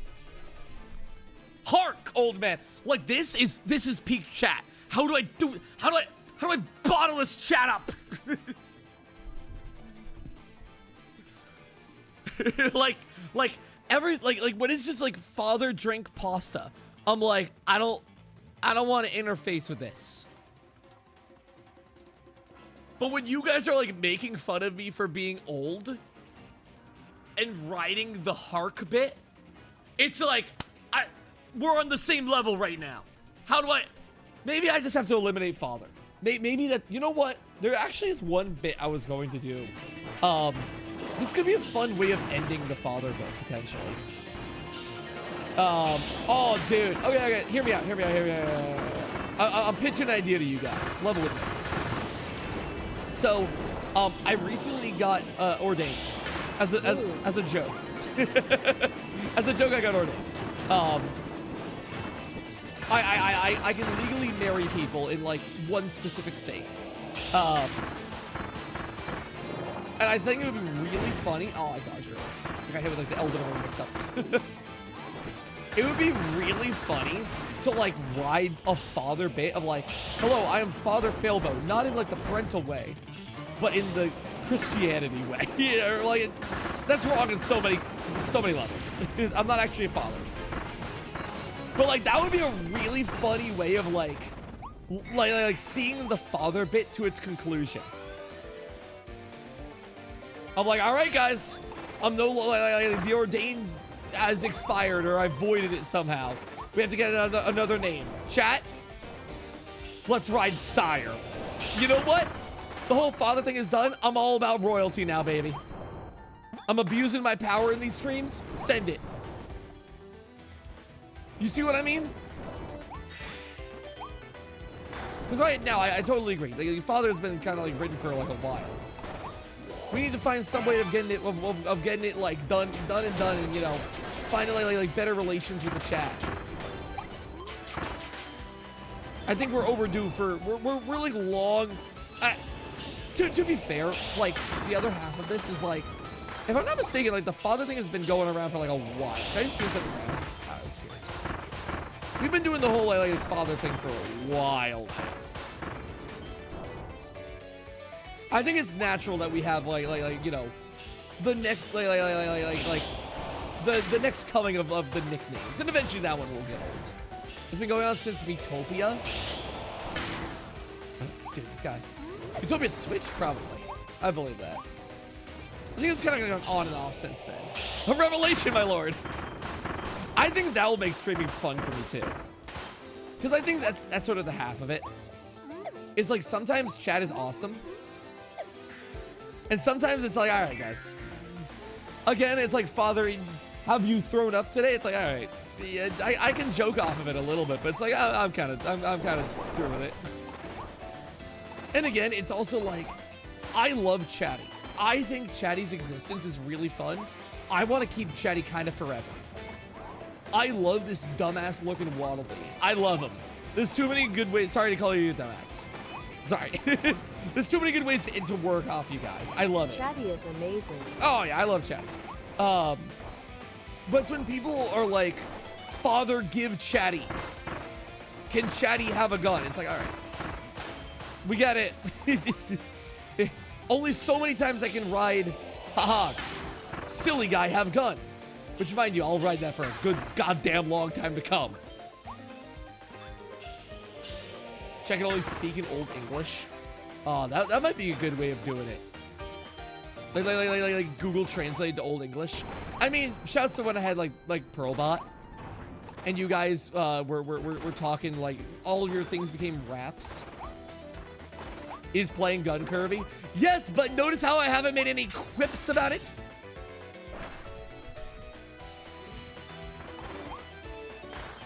Checkmate, Halo. Pearlbot was really fun. That was meta.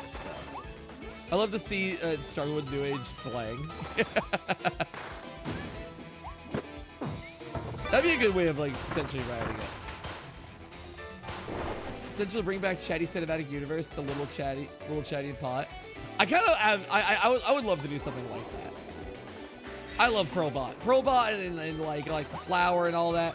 They were great. I mean, to be fair, I kind of stopped it. And like the lemon, I only stopped it because Nintendo games weren't coming out.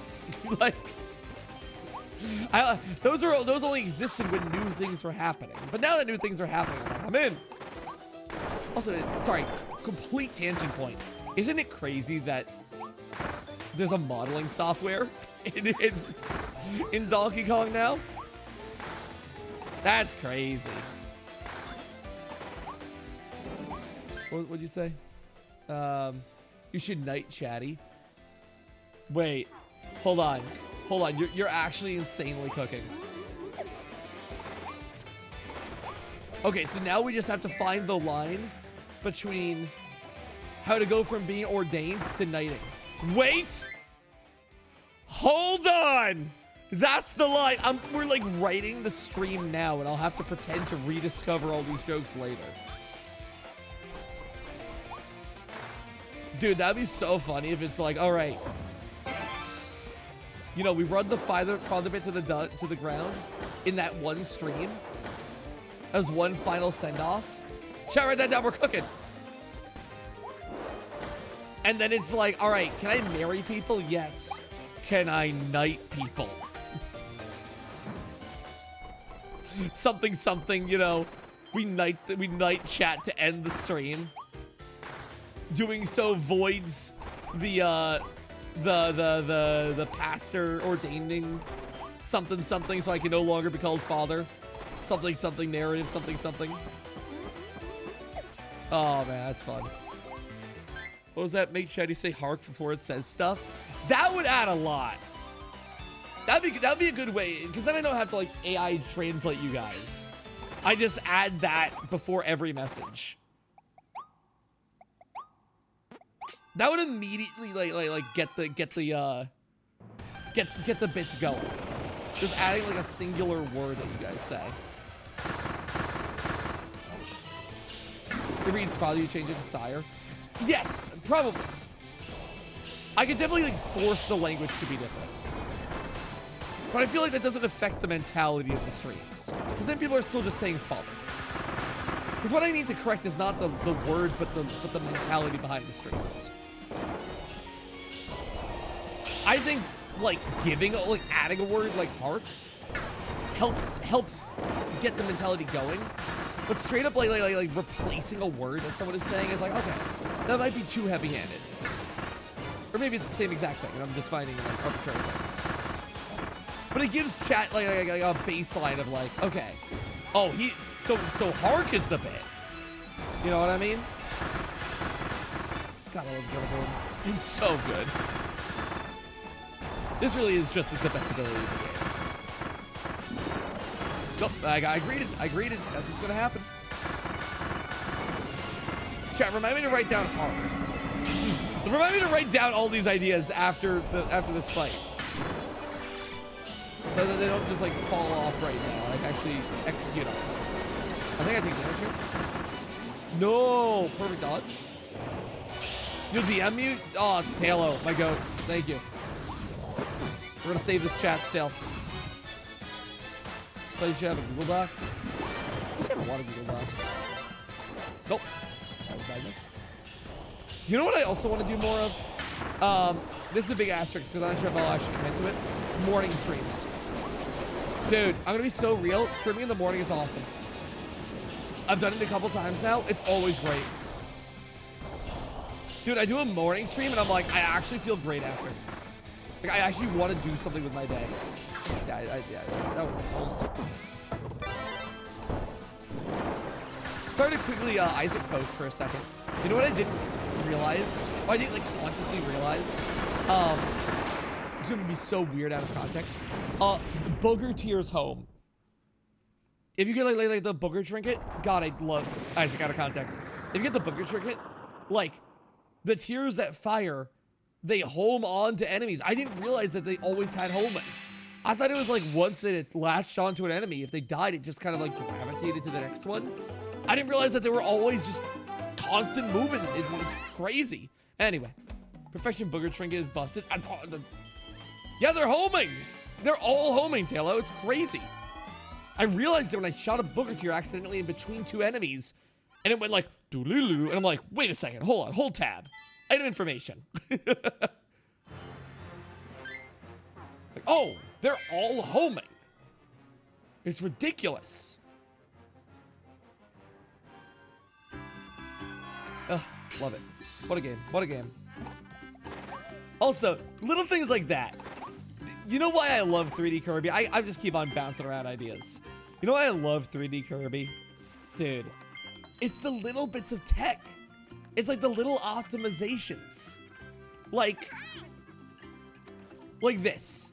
It's very confusing as a non-Isaac player. Don't worry about it. It's funny. Good item is better than I realized. I love the sliding. It's so much fun. But you know what I love that I never like really illustrate? This. Like that. Do you see what I just did? Did anyone catch that? Say yes if you did. I can't wait till 60 FPS. It's gonna be so good. Once this game is good, did anyone catch it? No bounce. So yeah, whenever Kirby falls from a decently sized height, he bounces. And what's annoying about that, let's say I'm trying to hit the ground and immediately shoot a normal shot. Well, I guess I did because I bounced in the air. Bad example. If I was trying to block, let's say that. Let's say I was trying to dodge the second I hit the ground, right? Hold on. I can't. Like, I bounced. There are some actions that are ground-based and air-based actions. Here's the thing, though. Kirby, when you fall from a large thing, will always bounce on the ground, putting him in an air state. Which is a little annoying, because sometimes I want to like dodge the second I hit the ground. But if you hold a block as you're falling, you will not bounce. You will immediately come to a stop. So the tech is hold block and then immediately let go when you hit the ground. Doing so it'll bounce cancel. It's L canceling. Yeah. And it lets you just like immediately do ground actions right off of falling. And that bounce animation, by the way, starts early. The Elder is so wise. Like just that. Like it's anything above like a normal jump height. Well, maybe not that. Like from here, maybe. There you go. It activates very fast. So you just tap it. It's like, there you go. Now, of course, is that always so super impactful? No. No, probably not. Does it even slow you down a frame or two? Yeah, probably. But if someone is not like speedrunning, it kind of works well. It's great. You also slide with blocking. Kinda. It's silly. I just like it.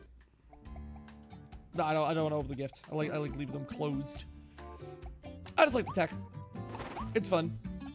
Kind of sucks because I wish some of Celeste's tech wasn't so hard because it gives so much fun to move in, right? Oh, dude. Celeste is awesome. Well, it's 11:21, and I'm getting not hungry per se. I have enough bananas to supplement that. I did the first level with every ability. Let me do it again with drill. Love doing wave dashing across stage and being able to move fast and normal. It's so good. That's why I like the dashing. So I mean, I'm not gonna like time it, but like the difference of like this, where it's a very thoughtless, you know, just holding up and down. It's good, but I really love the methodical like. It's probably not that much faster, but I love it. I wish I could do this. I wish you could buffer dodge rolling. I guess you can. You have to like do it at the very end. I guess you actually can. You just have to buffer at like the very end, and you can't like miss the beat. God, I can't wait for Rivals 2. Taylor, when is Absa coming out again? Yeah, I guess you actually can't buffer. How about that? I love like dodge movement in this game. You know what's wild to me? Like this, like this movement is not as fast as sliding. Like this seems so much faster than anything, but apparently this is faster. Like slide canceling. It's cool. Days after con. Oh, I wish, dude. Well, I still need to refamiliarize myself with the game, though. Query at hand. I mean, that's why I also like, you know, it pairs well with flame. Or fire, pardon me. Because what you do is, like, you slide, you jump. You slide, you jump. Fireball, fireball, slide, jump, fireball, fireball. It's a great like rhythm for speedrunning. Oh. Anyway. Well, like I just said, the fact that you just like cancel things, the game just feels fun to move in. The one thing I wish, genuinely, I don't have many complaints about this game. One thing I do wish though is the act of purchasing speed ups wasn't so annoying. That's why I'm like, damn, maybe I should just use Amiibo.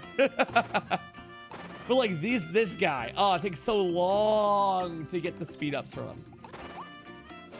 And the money and the time and the, I should just use Amiibo. I should just use Amiibo and just like always have those on. It's so much fun when you can go a little bit faster in this game.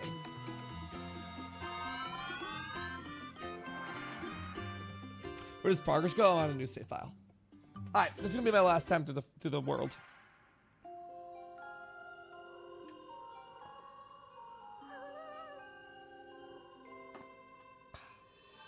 All right, we're back in. Oh, I get some tags to find all the Kirby amiibos at TMG. I actually have most of them. I have most of them. Probably not most of them. I have quite a few. I love how this is not fast. It's just fun to do.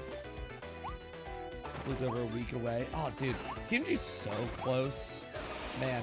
You know what's really exciting? I still can't talk about it. Like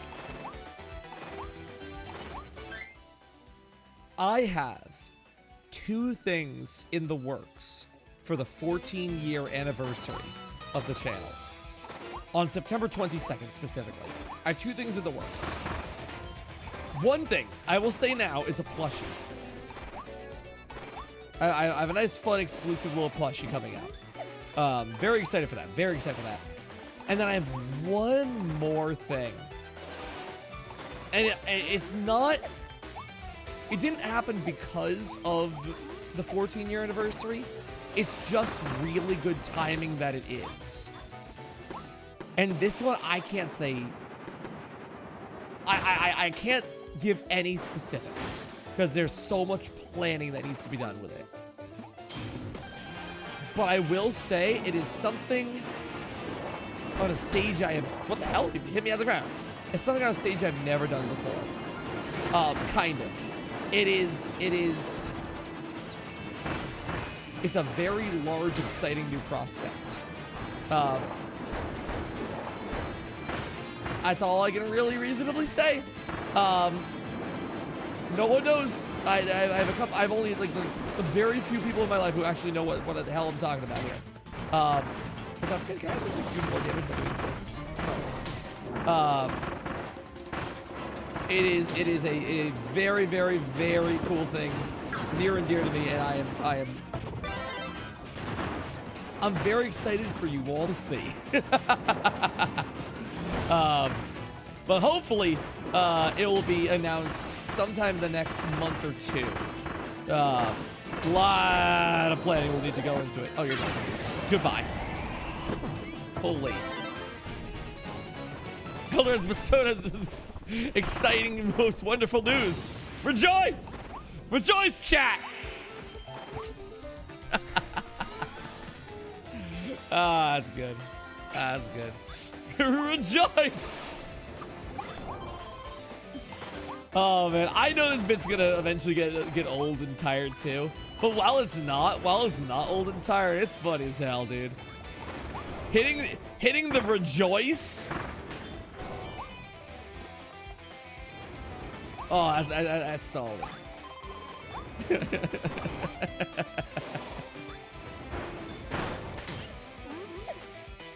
Man, Harkin Rejoice is great. And then just, yeah, like Sire or whatever, your liege. Again, it's very arrogant, but it's like very silly to me to be like, Sire is so much funnier. Father's like, I don't know. Like, Sire you can say in jest. Like, I'm trying to imagine. Like, would I call my friends from college Sire? No, unless it was the bit called for it. But, like, I could imagine myself doing it. Would I call my friends from college father? Like, I can't imagine that bit's gonna be like, what? Maybe I'll, like, land it, you know, if the bit's good. We only jest, Sire. We only jest. I call my friends Poopy Bear. See, that's funny. But that's what I mean. Calling your friends Oomphy. Calling your friends L. Calling your friends Daddy. That's funny. Father is so, I don't know, oddly formal. I guess Siege their own in the Freddy group, right? But like saying Sire, it just feels so much more of a bit. Father still worked for a very good long time. We jest. I love the idea if I ever get heated at you guys have such a good out. Dude, if I ever get like heated or frustrated in the chat and the whole chat's like, we jest, my liege, we simply jest. Dude, that's like the best possible out. Tis a chest, my lord. Calm down. Oh god, that's good. Yeah, the King's Court is also just in general like a very good comedic potential. We simply jest, my liege. Ah, that's funny. That's funny. We just gotta all watch. We have to just watch. Your next degree is most perplexing. It's gonna be a good way of writing, I know. We'll figure that out yet. I'll workshop it. Taylor, you send me that DM, I'll workshop it. Oh man. For now though, chat, you don't have to worry about. I will still say Dan will still be the go-to. I think Sire is a fun joke. I think if we could start to normalize Dan a little bit more. Sire, not the backseat. Your counsel greatly advises you go missing. You go miss a secret in that room. The council. The council is good. Oh man. The council as the live chat. That one's good because it also gives you a little bit of like importance. Well, that sounds prestigious. What's the council say?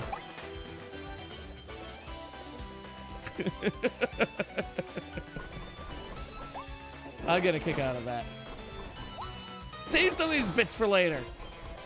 Save some of these bits. Whoever you guys are right now, remember this.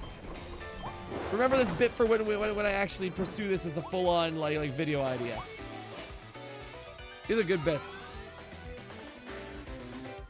The trade-off for guy in my head. Oh yeah. Oh man, that's good. That's good. Of course, my lord. Yeah, I think Dan is good. I think overall, with no crazy aesthetic, Dan should just be the go-to. I mean, it's whoops, pardon me. It's familiar, you know. Okay, let me actually try and no-hit. Hold on. Let me genuinely try and no-hit this guy.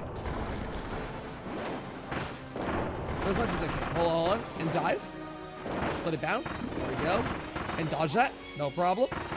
Dive and let it bounce. There we go. Stay under. He only did 2. Nice. 3 slaps. Okay, that doesn't count as a hit. Oh, I see though. Sorry, okay, that's a point of order. That's a point of order. Whoops. Okay, I was gonna check that then. I'm making excuses. I did like realize something about the ability there. So I want to do that round dodge dive on the last hit.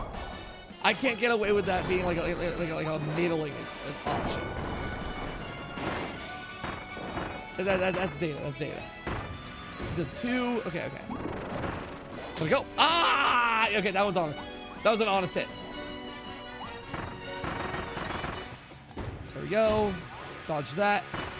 Like this, so I get to go in the ground. Okay, it's probably gonna be more than 2 at this point. Like that. This was when I do it on. Because now I actually get to do like the punishment. Yeah, there we go.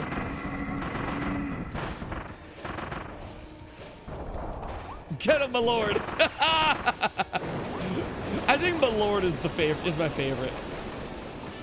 All I can think about is the Shrek thing. Pick number 3, my lord. It gets me every time. Okay, now hold on, I've lost my focus.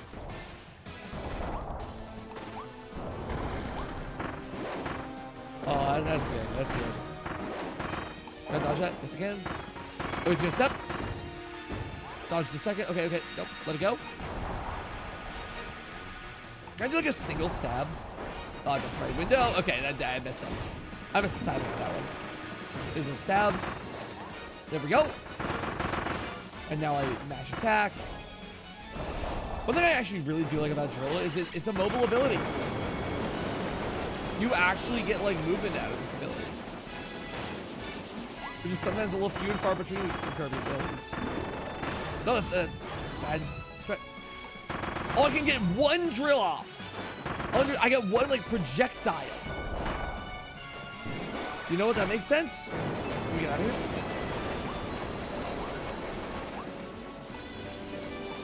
Let me get in there. Oh, dodge out poorly. Ow. Wait. On the last one, drill projectile. There we go. All right, I took a lot of damage, but I'm not gonna lie. I feel like I learned a lot about the ability with that. Learn fail quad, lock in. That's funny. That's right. That's right, my lord. That's funny. That's good. That's good. Hark. Cat, you guys are awesome right now. Thank you guys so much for being a wonderful audience tonight. Oh, all right. I'm gonna close up the stream. Stream's been going for 3 hours. Good God. Oh, that was a fun Lord one though. Failquad has a. What? That's my live sire. That's good. That's good. All right. Let us depart. Everybody, get your steeds. Get ready to ride. Tonight we raid the neighboring kingdom. Venture forth into new horizons. Grab thine steed. Tonight we ride. Disperse to my legions. It's so much good language. It's onward. Everybody cheering onward. Oh man, that's good. That's good. That gives me a good laugh. All right. Man, if we want to ride this bit, we could really ride this bit. Oh, cool. This is ideal. Shindigs is currently live, and they literally have in their in their stream is please raid. We need backup. My chat.